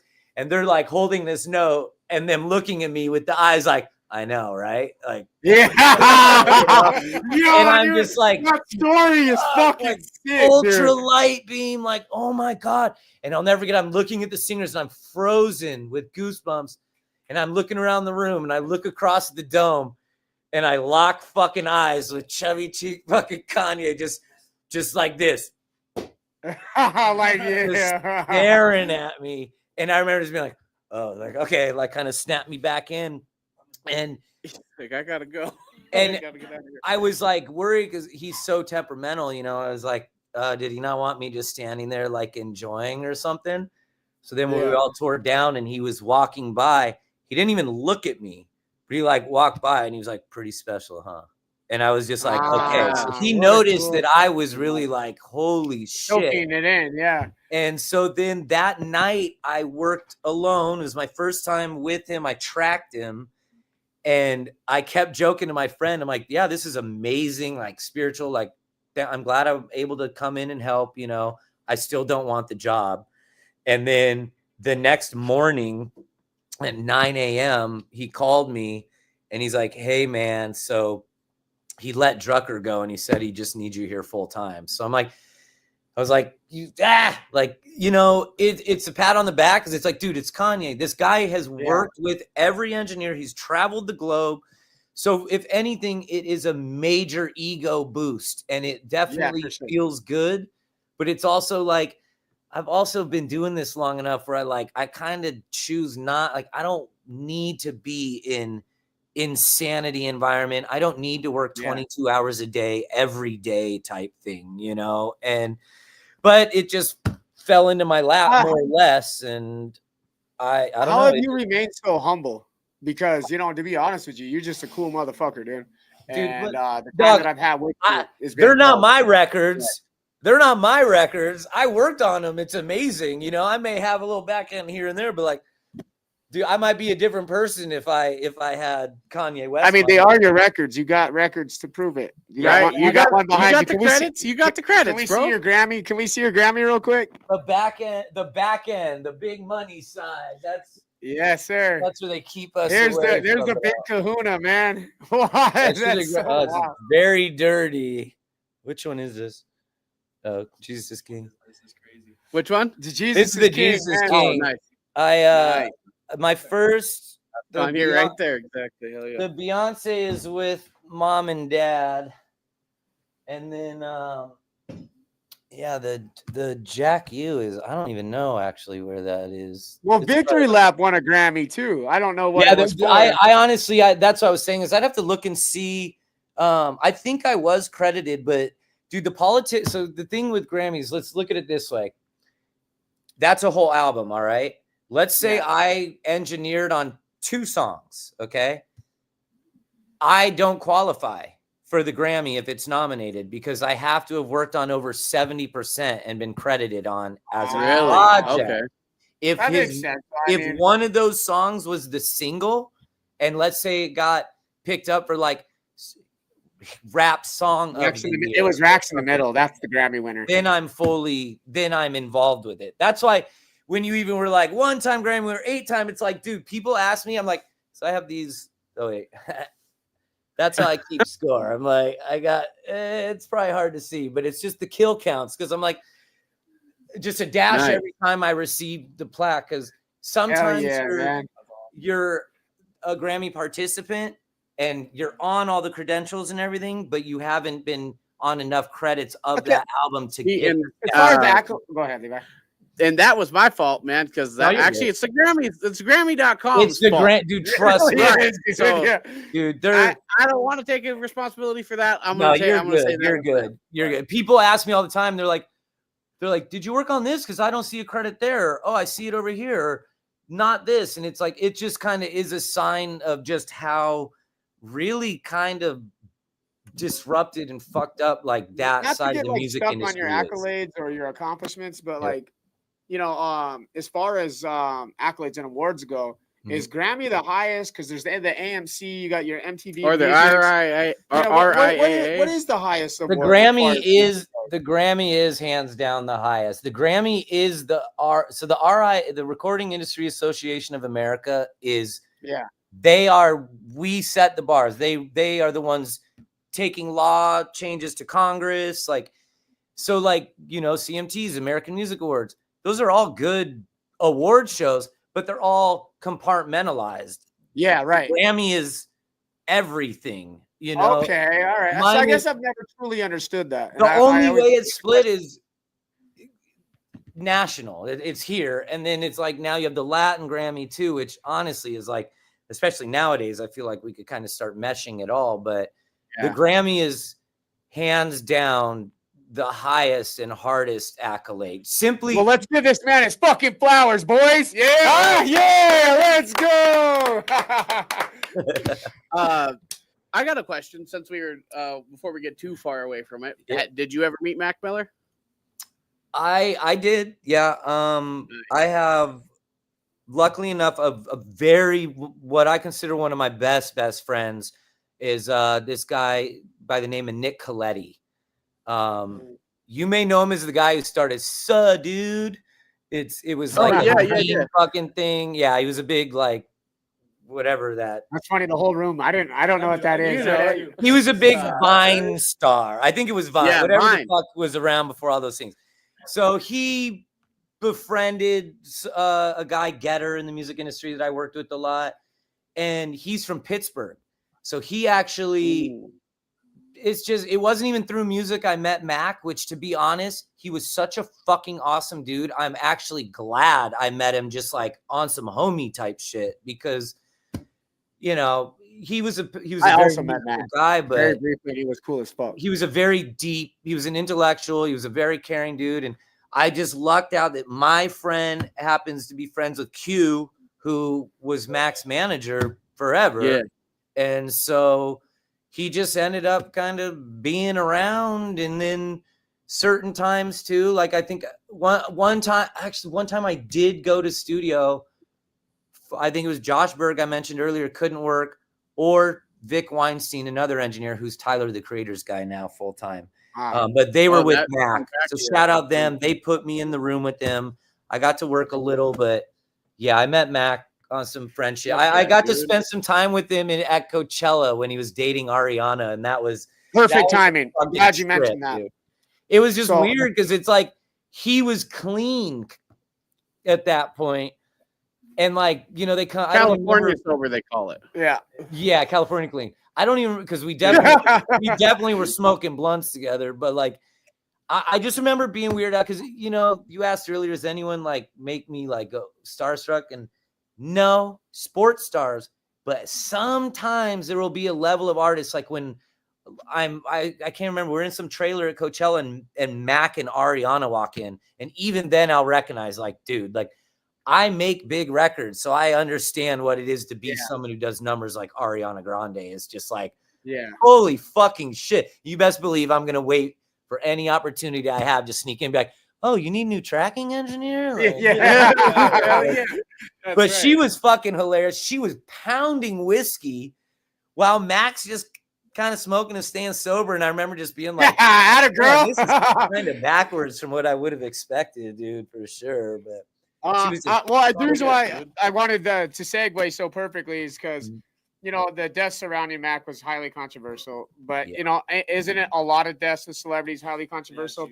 So let's talk about it. You're in the midst. Do you see a lot of that Illuminati shit in Hollywood? I think is it as real as you see it on your medias? You know, it's weird. I look at it this way. Can I trust that we know our government in full? Fuck no. There's things operating going on. You want to call Men in Black? You want to call this? You want to call that? Or there's a UFO department. There's this department. There's a whatever department.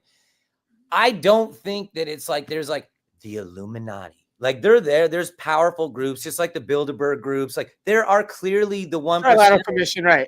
And even larger than the 1%ers. These trillionaires, probably even that you just no one even knows about, because the level of influence that they have.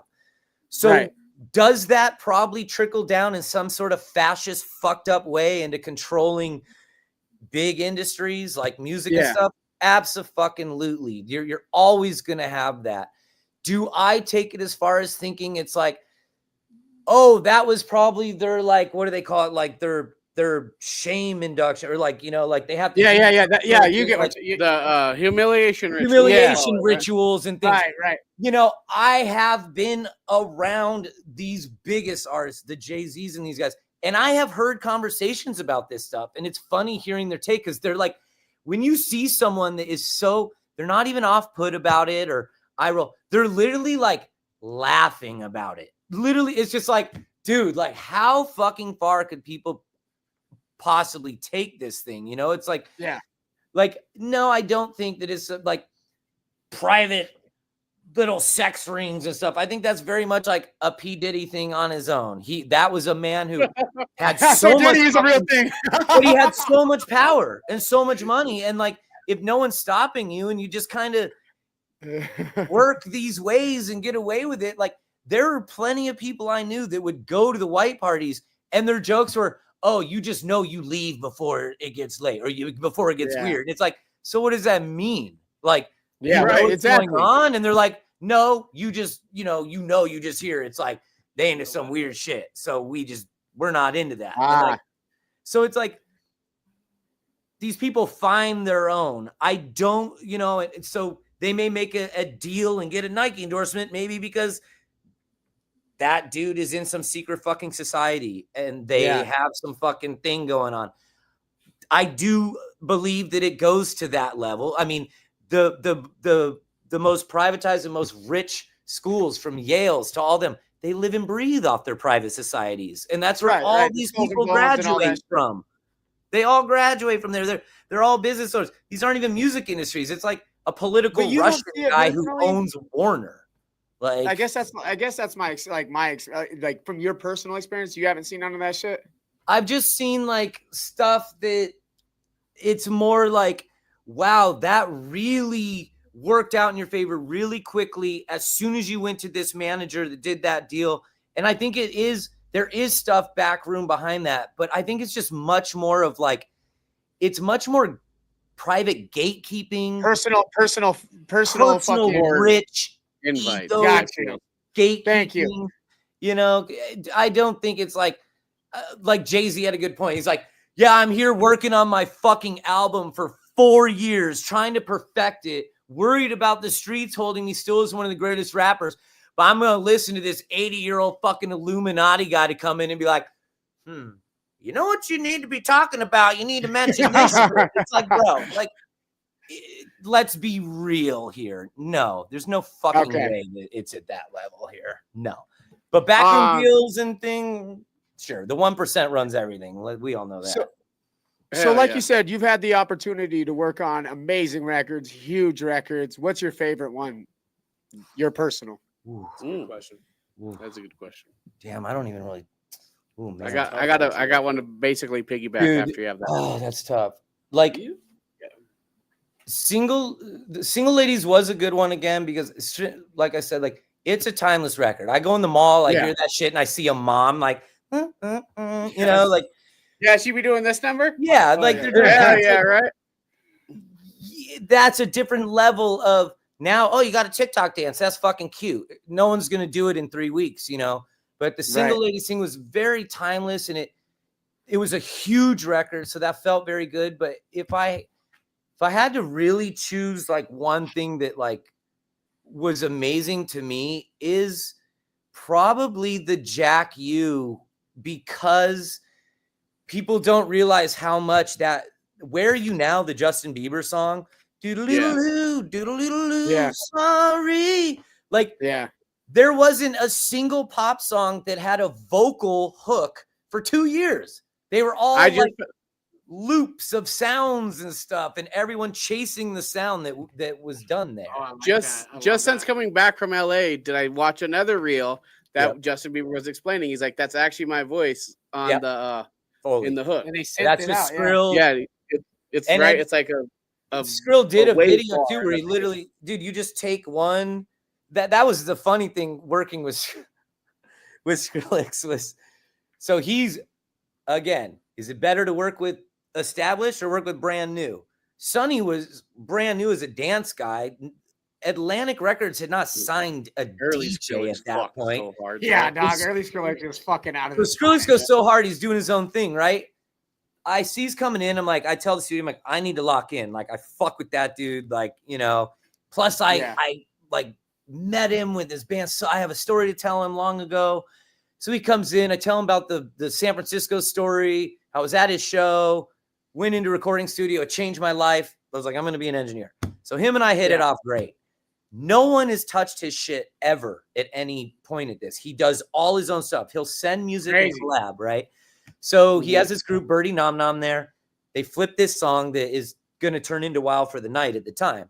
So he's just doing his thing. And like, I'm sitting in the room and the door opens and I look and like half of ASAP Mob fucking walks in, you know? Hell yeah. Dog, it's so gangster. Like, bro, like, this is my world. Like, what the fuck is going on? Because this is before he really started collaborating, you know? And so he's like, oh, yeah, like, Rocky's going to get on this track, you know? And I'm like, I've worked with Rocky. And I'm like, this dude is fast as fuck. Like, as soon as he hears his beat, he's going to be like, okay, I'm ready. And Sonny, God bless his soul, like, he is so fast in production, but also, like, he does everything himself. So if he wants to take time chopping, he's going to do that. He's not in the field of, like, yo, cater. That's sick. Cater the pace. I love that perspective, dude. I love that insight. So Sonny starts, he looks at me and he's on Ableton, and we all use Pro Tools for recording. And he's like, sure enough, as soon as he plays the record, Rocky's like, oh, yeah, fuck yeah, man, we're fucking ready. And he just starts walking towards the booth. And Sonny looks at me and he's like, what's like the best way to like get, you know, the mic into my laptop? And I got it hooked up and I watched him kind of struggle for a minute. And I was just sitting there like, dude, I work with rappers. Like, I know how to do this. Like, let me do this. So I basically I asked him, I was like, yo, like, can you just bounce me the file? I'll put it up and work. I've worked with him. He'll be comfortable. And he was so hesitant. He was like so hesitant. He finally bounced it. I put the session in, had Rocky in there, and boom, boom, boom. We're blasting through. I know all the terminology. Are you realizing that we're being told right now in this studio at this very second that we're being told that because of our man Randy here that we got to hear Wild for the One Night. of those songs we went. Let's go, dog, dude. You know how fucking love that song. Ready for that shit, bro. I love that song. It was, dude, it was just funny because I'm like, dude, me and Levi went to that shit. I just started tracking, and I'll never forget. He was over my shoulder, like this alien right here, and I'm like, it's all good, it's all good. So I cut it, like did the tune work, some of the pitch work, and just dumped the vocals right back to him. And I think that was the first time he had ever really dealt with like someone just doing it professionally and just handing it off on a silver platter. Like, here's the vocals, do what you want to do. Because I can't do what he does musically. So I gave him the vocals, and it's fucking crazy just hearing what he does. Incredible. An hour later, dude, I'll just come in the room and I'm like, what the fuck is going on, dude? Like, dude, think about it. That's his fucking genius, dude.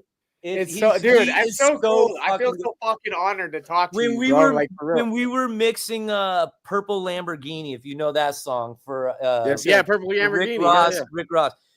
We were mixing that record, and I remember I had showed up a little late, and he had the console going, and I walk in, and I'm like, fuck, dude, like, he's got this thing sounding like, I'm like, he's beating my mix at this point, you know. And I'll never forget him sitting there. And that's when I really realized, I was like, he trusts me. He's like, yeah, I don't know about my low end. Like, what do you think? How do I push it? And I had to stop, and I looked at him. I was like, bro, I'm trying to sound like you. Like, you're fucking good. Don't ask me anymore, my guy. Like, your songs, what you did with Wild for the Night and everything, and touring with them and being in Vegas and seeing what that song did out at festivals, like, that was my first taste of being around that world on things I worked with. Because I work with Beyonce, they go off and they go tour. Sure, I'll go to their LA show. But it's different going to Mexico City to 350,000 people and like standing up with him behind him, and he drops the song, and you're just like, oh my God. Shout out Sonny, Drew, all those guys. Like, they changed my life. They showed me the greatest time of my life for a good like 4 years there. I'm almost out of topics, but there's two that I wanted to bring up. One for my mother, man. Shout out to all your work that you did on Teenage Dream. They fucking love the album. They love all the work that they did. And my mom and dad, they play those songs together all the time. And then The work you did with Christina Aguilera. That's my wife's favorite, man. Yeah. Shout out to your work there, bro. Shout out to Christina. Her voice, in my wife's opinion, is the Mariah Carey to you. Yeah. Hey, Christina was up there with me. She was just a later generation. Like, I remember when Genie in the Bottle hit, being like, oh shit, this is trouble, dude. She was, I'll throw one real quick for your wife. When I met Christina, Tricky and the Dream were working for, she had bought, do you remember the Osbournes, that reality TV show back then? Oh With her house. So she bought that house, the Osbourne house. So I remember like I got sent over, and this was real early for me, you know, I got sent over to take a hard drive or whatever. And I'm like, oh my God, like Christina Aguilera's house, like I'm totally crushing, you know? And I remember walking up and I'm like, I know this fucking house. Like, this is the Osbourne house. And I go up and, you know, normally you're not expecting an artist to like answer their front door. And I ring the doorbell, and she had just had a baby. I don't know if I think she's had more now, but she had just had her first baby. And she opened the door, and she's holding her baby, and she's in a wife beater and nothing else. Well, she holy shit. Pants on, but like enough where I was just like, like, oh my God. Christina Aguilera just answered the door, you know? And she's like, took me into the kitchen. She's like, oh yeah, they're doing their thing. Like, when they're done, you can bring the files. And she just asked me if I was hungry. And I'm like, you know, like, no. She wouldn't take no for an answer. And she's like, you want a sandwich? Like, I got blah, blah, blah. And so I'm thinking like, she's going to be like, hey, Marsha, come make this guy a sandwich. You know, no, Christina just sat right there. Made you the fucking sandwich. Whipped me up a sandwich. And I remember that was early in my career. And I remember just sitting at the kitchen table. No, you had a sandwich made by Christina Aguilera, dog? It was a lot to take in at that time, dude. I was just like, what is happening right now? You got wild Mariah with the door to getting a sandwich made by Christina. Knocking out Kanye's books and shit, man. This guy. On the door. That's crazy. I got another one. In your opinion, have you ever had pushback against an artist or producer's vision to protect the quality of the final product, and how do you navigate those conversations? That's a phenomenal question. Yeah, that's very tough, because if I'm there as the vocal producer and I'm engineering, I'm definitely coaching like how I want you to sing this run, and you know, if this needs more emotion, this needs that. So perfect example, this Ari Lennox project I just did. She's fucking incredible. She's probably one of the only artists I haven't used auto-tune with in 7 years. Wow, that's fucking crazy. What we approach with her is we're like, all right, we're doing Motown, very throwback Motown, classic Motown, Detroit stuff. But I'm going to do very current, in-your-face pop vocal, and we're going to mesh the two. So I was given the freedom of how to record it, how to get the sound. And when I got it, and she was just like, this is fucking it. Like, this is the sound, you know. The ball's kind of in my court at that point. Whether a producer comes in, a songwriter, whatever, they are now chasing what I kind of established. Like, this is the sonic. This is what we're doing. You start getting too far in left field here, it's just not even going to work. I'm not even going to have to reel you in, because it's just not, you're not doing the right thing, you know? So that's where my sort of say kind of ends in the creative process, because then I'm, like I said earlier, the brain of it. I may have a guitarist, a bass player, a piano player, and the singer sitting there demoing vocals all at once. So I'm not even going to have the time to be like, yeah, you know what? The guitar lick should do that while you were doing that on the keys. It's more like, cool, that's the good keys. I'm going to make that loop. Here's the drums. Here's this. I structure out kind of the idea. So now I can loop that. Now the producers whose job it is, they make the big money. They can do all the nitpicky and dictate. And then once they get all the creative sounds in, I'm shaping and mixing to make sure like this matches exactly the image that I am laying out for this project.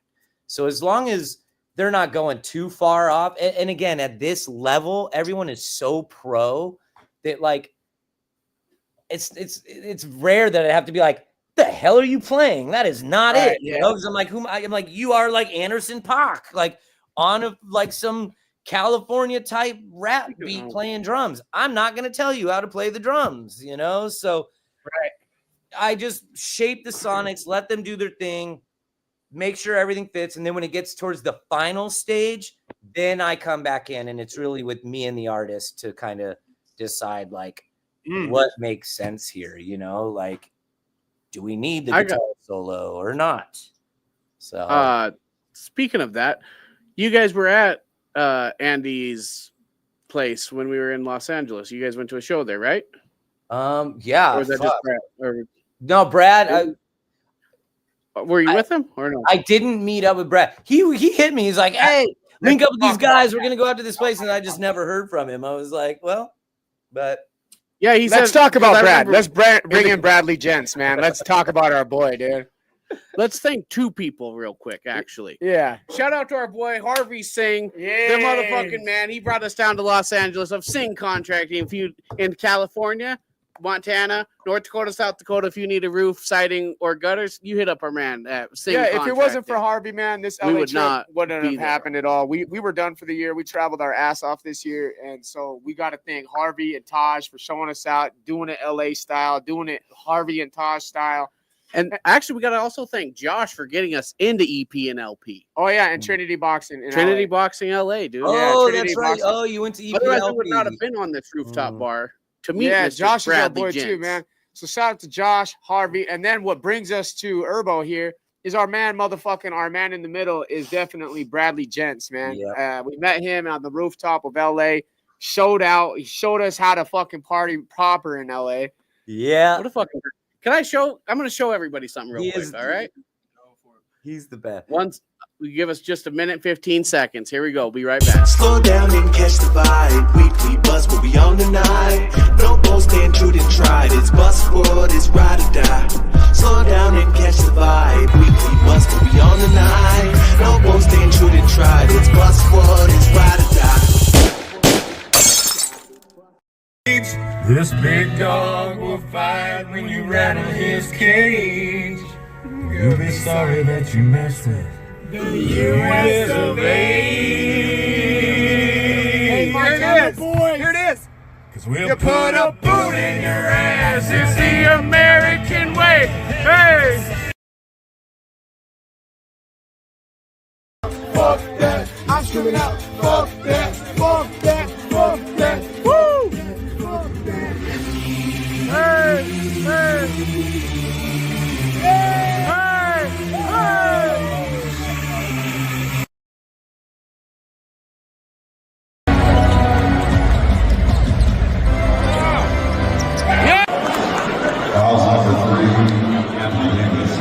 This guy's name is Suggs. Second person. Sucks my mom. Yay! Anyways, you guys seen the rooftop bar? Thank you. That was off my phone. Oh, yeah, no. He says, that was good LA tickets. Yeah, those are good seats. Yeah, we were on the floor, man. No, damn good literally, I got to say hi to Mookie. I was the only dude in the whole arena wearing a Dodgers jersey. Everyone else was Lakered out. Fucking man, he spotted me. He's all like, yo. Mookie, dude. Put him on the Jumbotron. What a good, dude. I fuck with Mookie Betts, dude. He seems he's my favorite, bro. That's my favorite baseball player. He was sitting, so directly courtside, Floyd Mayweather. Yeah. Right above him, you could see Mookie Betts. It was sweet, man. So for my picture, I got them both just smiling their ass off, having just a blast of a time. Yeah, we had a rad time, man. But back to Bradley, man. Bradley showed us, you got a piece of it. He showed us the LA lifestyle a little bit, man. And he brought us here. What's your story with Bradley? Very similar. I was in Miami for Ultra, which is like their big music festival week out there. I don't even know. I think I was out there with Afrojack or someone. And I was with Marshmello. And nice. And he had like an after event. And so I had like a couple I think there was just like a couple left over, like all access passes. And so I was just chilling and I was like, you know what? I'm going to go out to the front of the event and I'm going to find like the next two people walking up to buy tickets and I'm going to give them all access, like that's backstage green, like come fucking party, And so I was just kind of standing there and this girl walked up, and she was like waiting for another girlfriend and a guy friend. They were coming up. So I went up, and like, I don't think I'm like a creepy dude, you know, but I must have come up pretty fucking creepy, because I was like, hey girls, like, you know, instead of buying tickets, you know, like I got like these passes. And I think that's as far as I made it before I got to like type shit. You know? I'm a fucking pass from you. And I was just like, okay, you didn't even let me finish, bitch. Like, okay, like you could have met the motherfucker tonight, but whatever. So then the next person to come up is this Lone Ranger, and it's Bradley Gents, and I'm just like, such a Bradley Gents thing to start, right?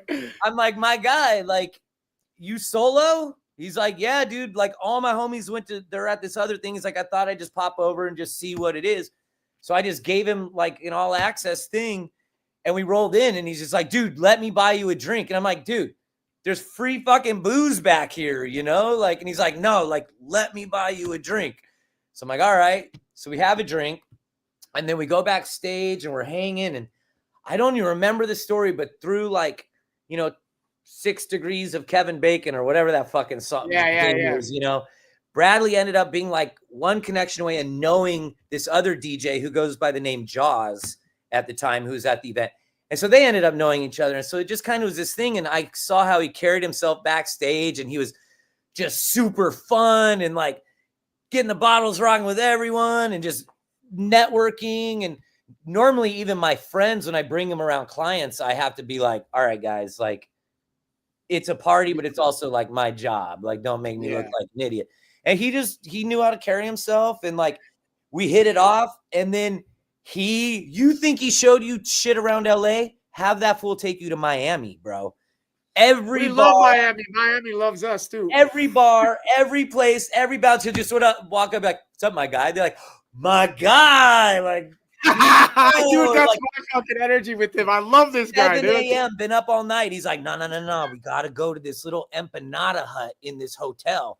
And we walk in, and the lady's like, Bradley. And I'm like, dude, were you here yesterday? He's like, no, I haven't been here for 2 years. I'm just like, dude, like, I haven't been here fucking character, bro.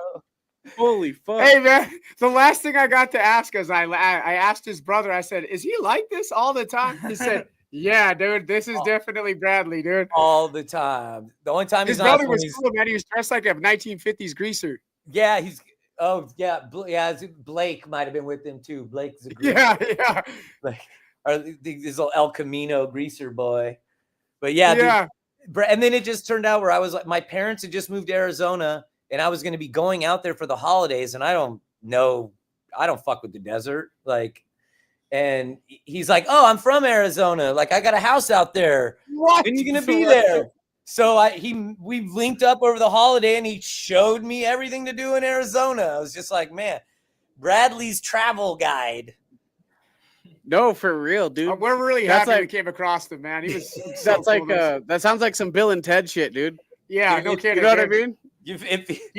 His energy that he brought was so I think, you know, I think Champ has bonded with ours, you know, like he's seen us, we seen him, and we're like, dog, we know what's up. Yeah. I think Champ got his Ty Angel hat. You did. Yeah, he got it from Bradley. And he's been rocking it like crazy. The last 2 times I've been over there, he's been wearing the merch. I was like, dude. I was like, you wonder why it's so fucking busy? Because everyone you meet, you're telling them about the after hours place, my guy. Shit. Yeah. No shit, though, dude. I swear to God, I couldn't move. Hey, man, next time you have one of those opportunities to give out some free passes, you hit up the boys and we'll show you how to party, dog. My guys, I got you on any of that stuff. I'm sure stuff happens in Montana. I mean, I have friends from up there that they do events. There's a friend of mine was dating a girl. They broke up, but she's a friend of mine. Her name's Jules. She's from Bozeman. She's out here like doing the music scene now. And that's what's up. I'm proud of her. We got some really big artists, man, that are coming up. If you ever get a time to ever take a look at a couple of artists, man, dude. Make sure, and I'm just going to put it on record because I'm going to do them dishonor if I don't. Say it. MT Souls, bro. MT Souls. MT like Souls. Montana. Like Montana Souls. Yeah. And then the other one is Ed Words. EDD Words. Edward. Two artists that you should highly look into. They're very, very, very, very hardworking. And I'm going to put artists. it out there. Ghost J. And Ghost J. Oh yeah, and Ghost J. My He's bad. the one that he does our digital art. And actually, Ghost J has a feature with Snoop Dogg. He has one with Dizzy Wright. He got one with Nipsey Hussle. Nipsey Hussle. Oh, that's one you could look up. That one's good. Ghost J. Yeah, that's On and On. Talented artist. Yeah, On and On. Yeah, On and On. That's and they're still in Montana doing their thing. Yeah. See, Ghost J comes to the studio pretty often, actually. Directly our brother, man. MT Souls, he's the front man of MT Souls, which is a rap group of 3. And they're fucking all super, super talented people, bro. I wouldn't say it if it wasn't true. It's true. That's kind of my lane. Like I said, Wu-Tang and stuff. I like that multi-character storytelling. And they're like that, actually. Totally bro. are. Totally in that culture. Totally that vibe. All have different voices and characters. And their lyrics are insane, bro. They're very, very intellectual rappers. Do you fuck with Earth Gang at all? They love Earth Gang. I think they just we love Earth Gang. We watched Earth Gang. We just seen it with Wiz Khalifa. Yeah. So that's the other one I was kicking around in my head when you asked my absolute favorite project. I did their entire Mirrorland, and I actually wasn't aware of them before I got linked for that. And that was like, dude, those guys are rad, fucking legit, man. Like, I haven't had that much fun in a rap session, and I mean, but they're very like outcasty, like they're doing left field shit and everything. And I go back to that project and listen, and I'm just like, man, I fuck with this record a lot, dude. We got to witness them live, and they bring that energy live the same way that you hear it on record. It is fucking incredible, dude. It was a really cool concert. They brought some big blow up Earth aliens. Yeah, dude, that thing was sick. Yeah, it was rad, dude.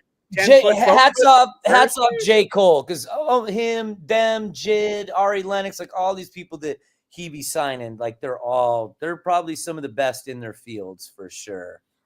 You've given us a lot of time, bro. I'm gonna be real with you. We're going on 2 hours. You got company. I know you had your boy walk in.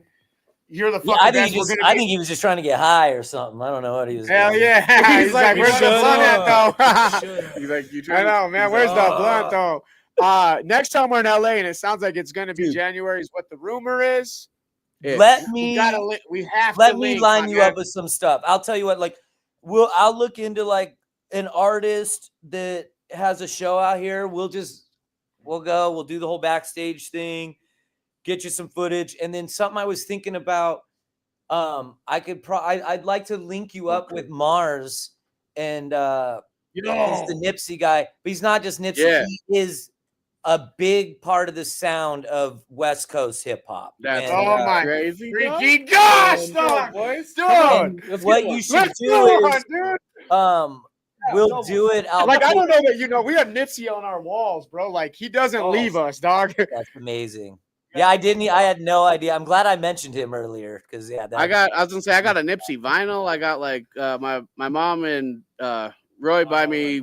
I think I've got 4 or 5 Mac Miller vinyls now. We love music, bro. We love your music. This is what's so special to us is that all the music that you put fingers onto, we fucking love, bro. So that means we love your style. I love this interview. This is probably one of my favorite personal interviews I've ever got to do. Fuck yeah. I cannot wait to done 2 hours in a while either. We haven't done it 2 hours. Usually we cut them pretty off, man. Like this has been fucking awesome, dude. And the only reason I'm cutting it off because I feel like I don't want to keep your time. No, you're good. You're good. Yeah, no, I get it too. I'm like, who the hell's gonna listen to this for 2 hours? Be talking about work, but hey, you'll be surprised. Actually, I was like, it'll filter back in. There's a whole ass like Christmas stroll going downtown and shit. So like, oh really? Great Falls is pretty busy right now. Yeah, Great Falls is packed right now. We have half of our population is downtown right now. Yeah. Well, I definitely will be in touch because I'm going to be up there this winter. I'm going to do some writing as well. You hit us up and we will show you the fucking best time ever. Bro. We're in Great Falls, so come on out, brother. Let us know for sure. Even if we have to come to you, we know this whole state, bro. We know the whole fucking state. That was my boy. He picked us up in the truck. It was loaded. He's like, you don't need shit but your snowboard gear. I mean, we rode multiple mountains. Like we drove all over that fucking state. Man. Levi rides well, actually, man. You don't ride? No, I suck, bro. I crashed. I was like, I got my own board. I just need new boots. But I can surf though. I can honestly say I took the surfing immediately. That's way harder. No, surfing. I think boarding's harder. I thought hell no, dude. Oh my God. Hell no. I probably went out and back to the beach 60 times while these guys they're just fucking off waiting for the big ones, and I'm trying to figure out how to stand up. Again, I can board, bro. I can get out. Shout out to Harv, bro, because shout out to Harvey. The instructors, dude, that we got the most authentic surfing instructors. Yeah, ever, I was like, babe, I was telling my wife, I was like, babe, we have the most. If you could, I was like, the most surfing people you could envision. She's like, blonde hair, blue eyes. I was like, exactly, and they talk just like this. The human form. What's up, guys? My name's Shock. You're like, what? My name's Shock. That's on. We're gonna take you out and get you going, boys. Let's go. When you sent me that, yeah, dude, it was the realest experience you could have gotten. I reached out actually, like, oh, dude, we should link, like, or if we're linking on Friday, and you would message back, you're like, dude, we were surfing and it went late, and I was like, oh, they surf. Like, that's probably partially why they're out here, you know, like, because I grew up out here, so half people I roll with surf. I didn't realize it was like that. I was like, nah, we here from Montana. Like, we're doing the California shit now, bro. And the guy goes, oh yeah, I've been to Montana once. What's the one where you can surf in the river, bro? I was like, that's Missoula for sure. He's like, yeah, we were just fucking out there on the river. I've been to Missoula. There was a dive bar out of Missoula. It's where I actually found the not Bloody Marys, but the other way. They made them with Clamato instead. Bloody Caesar. Caesars. A Caesar million times better. A Bloody Caesar. Yeah, Caesars are the way. Yeah, that's where I found it out there. And that's a Montana hangover cure. My first Moscow mules. Huckleberry Moscow mules. Fuck yeah. And then literally the next year, that was the hot shit, dude. All the bars, they all got their copper cups. I remember being in Montana. I'm like, what the fuck is this? Thank you, Los Angeles, dog. You know? Los Angeles. That's what they call Bozeman. Los Angeles. That's the most California moves, I guess. Oh, my dog, Randy, you've been a fucking pleasure all the way. Make sure you get me on your IG because I want to stay heavily in contact with you, dog. Right now. And we'll definitely be in touch. We'll lay up when you guys have January figured out. I'll lay some stuff up for us to get into. You're the man, man. You're the man, Randy. Thank you for everything you've done for the culture. Thank you for coming on to the show. Thank you for your time. I know that, hey, you got a few projects of your own, and we like to give our guests at the closing moments to talk about your projects. I know you like to teach and coach and do courses and shit. So if you want to shout that out. Yeah. Good point. Yeah, I've project-wise right now, I just wrapped the Ari Lennox album. The single just came out a few weeks ago. The second single, I think we're starting album rollout in January. What's the single? So I want to go listen to it when I go home. It's called Smoke. There's a music video on YouTube as well. And that's dope. You know, she signed to, you know, J. Cole has signed her to Dreamville. Yeah, well, you know, I know who Ari Lennox is. I think my wife actually listens to her. Yeah, I did. Yeah, she had a big hit, Shea Butter, back in the day. It was actually on the Creed soundtrack song that we did. And then I do classes as well, kind of like vocal recording, production, master classes. I partner with companies and do bigger stuff, but I'm starting to do kind of more individual ones that reach out. And it's just kind of like usually 3 people at a time. Full real world environment, 12-hour lockout with a singer, starting from scratch, how we write, just kind of a mentorship approach of like, you know, this is how we do it here. I don't care what you do, where you were at. It got you here. We're going to utilize that. But now this is what we do in LA.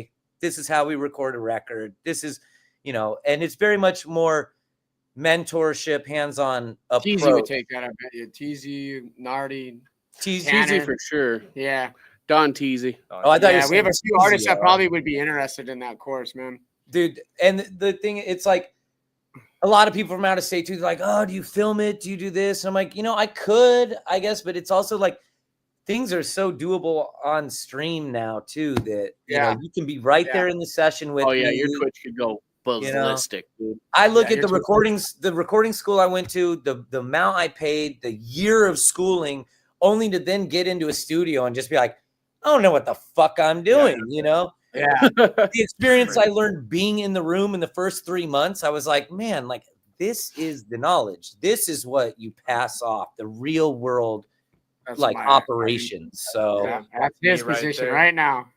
and That's as it you right talk now. about, I know a lot. as easy as things get, and how now we're at 2-minute songs, and these kids just like, no, that's good enough. That sounds good because that's what that guy's shit sounds like. It's like you're chasing garbage, you know? Like, let's find a way to like incorporate the professional way of doing this, but also keeping it fucking fun and trappy and, you know, whatever you want to do. But like some sort of fucking quality control again. It's just about please. creating. So how do people get in touch with you about your course? You can get at me on my Instagrams, just Urbo Engineering, or my email attaches on there too. There's a link about my latest courses I'm doing tickets for now. Okay. Or you can open-end email me. You could send me demos you want me to listen to. You want mix work. Like I said, I do a lot of side mixes at my crib when I'm not on label work. So anyone can email me at Music Must. So just music, MUST @gmail. And Gotcha. Yeah, anyone. I listen to everything. Anything someone sends me, I'll listen. If it's shit, you just ain't gonna hear from me. But I listen. Hey, at least you take it into consideration. Yeah, at least you're honest. I also want to give a shout out to our boy Mo. It is his birthday. Oh, yeah. Happy what day, the Mo. fuck? It is Mo's Birthday, birthday. Mo. We have another Yeah, member we in just here. slides in here acting like not birthday day. He slid in about halfway through the episode, so I wanted to shout we out. got a full house in studio, Yeah. boys. Shout out to the full house, to you boys that joined us in here. Also shout out to our boys from another music group here is MOB, man. I cannot forget Tune. I can't forget Nardi, you guys. Yeah, I'm gonna look into these guys you talked about here. What can I ask real quick? What's the situation like out there for music makers? Like, is there like a legit studio It's layout? Yeah. No, it's tough. It's I tough. think Billings has one that people go to sometimes, And but Missoula a little bit. I was like, yeah. This is exactly why I brought up that question earlier, as far as, you know, how does an artist, as far as Montana, because they do not know, like Great Falls don't have a studio There's a- people no, go to for I would say, recording. you know, the reason why the Bust has become so popular is the way it has, the weekly Bust, because Montana, in the sense of being behind, is we're pioneers, bro. We were the first big podcast of Montana ever. Yeah. And the reason why, because nobody knows how to do the things that you're seeing on TV. No one here knows how to do that. No one just does. No one knows how to Travis. monetize. No one knows how to market. No one knows how to network. These are things that Only we are Montartica. teaching. Like the Bust Yeah. is honestly teaching more Montanans how to do this than anyone Interesting. else, probably. No, I think that's Yeah. amazing. And you know, Montana, Wyoming, all that area, that is very hands-on, figure shit out, you a man type and mentality. I just think it probably doesn't stray into the sides of like computer recordings and like this sort of stuff. So you guys are probably Digital marketing is at an all-time low in Montana. Yeah, Yeah, like it's we so always low, have man. turned the page. Like honestly, we're starting to see our businesses locally start to look more at companies like us because they've never seen or experienced the idea of of online marketing. That's Or it. it's Just more finger on the pulse, man. Like I got a buddy who does the TikTok where, you know, they play someone else's video and he just goes, No. wow, what do you think about that? The guy's, he's a fucking millionaire. I sit here just like, dude, like just tapped in because of brand deals and everything. And he's not even a big social guy, but he just has it figured out. He's monetized. He's got his YouTube shorts, his YouTube longs, his TikToks and everything. And I'm looking at his checks. I'm just like, what the fuck? And he's like, I just am just out here giving information that people want to hear. I'm like, well, do you, my guy? I think you guys are You right. got it on figured that. out, I Right guess, there, don't too. you? Yeah, so we had Tito Trevino in here. He said, in Missoula, we have a few, but he's like, most are doing their Tito own lives stuff. here. Yeah. Says, I know the music scene and I know about editing video and stuff, but podcast is new. That's why y'all inspire me. Shout out to Ira. That's Ira, that's our boy right yeah. there. A He's lot out of of people Billings. really doing it You out see- here, man. Yeah, there's just, we have brought Montana culture to the world. That's Straight our up. true mission, bro. Like our mission in the Bust is to bring Montana to the fucking world because we are underseen. We are undernoticed. We are underappreciated, even as far as our athletics and everything go. We have a lot of talent here that just isn't seen.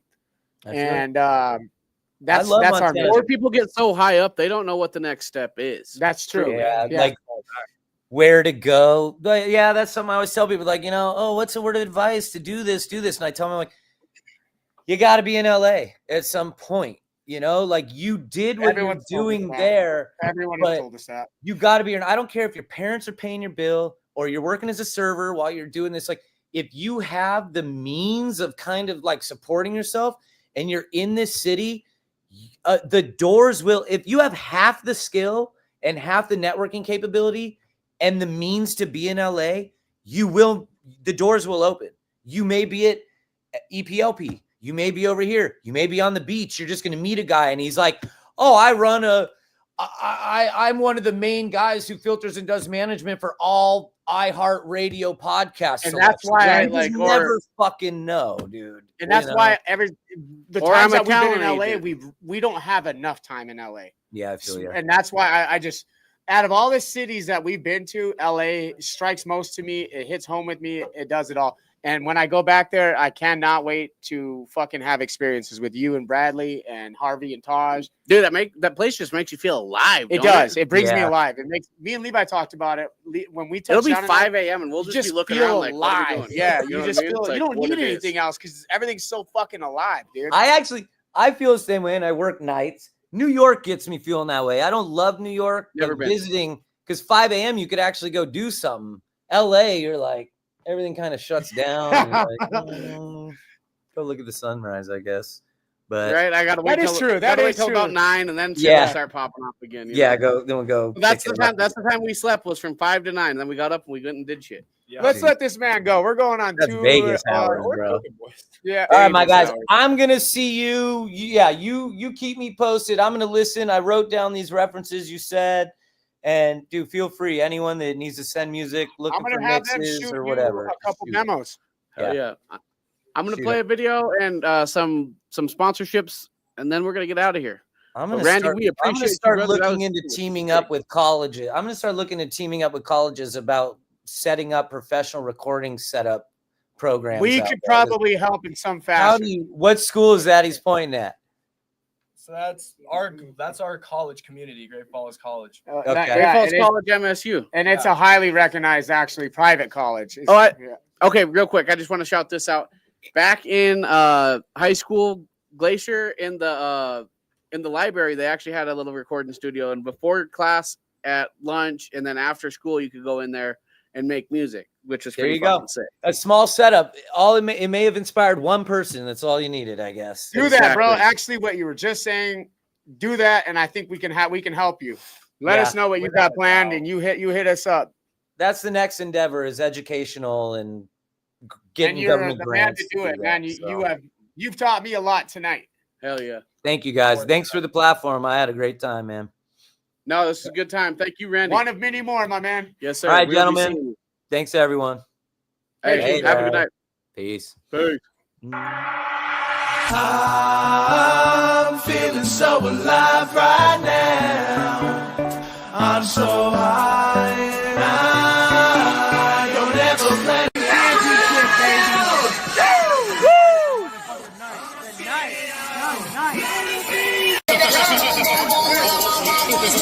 I'm telling you guys right now, Red Local Fighting Championship will have the biggest 2025 ever.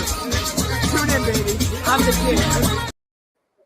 Halftime Sports Bar, the best sports bar in town. Catch all of the action on our big screens, enjoy your favorite drinks, and savory mouthwatering tacos provided by Taco Tree. Feeling lucky? Head over to our casino with hot machines at Emerald City Casino, where the thrill never stops. And for a more laid-back vibe, check out Amigo Lounge, our sister establishment, offering a perfect blend of relaxation and fun, and food. Halftime Sports Bar, where sports, gaming, and great times come together. Your go-to destination for excitement in every quarter. Join us today and make every moment a winning one. We are the Weekly Boss!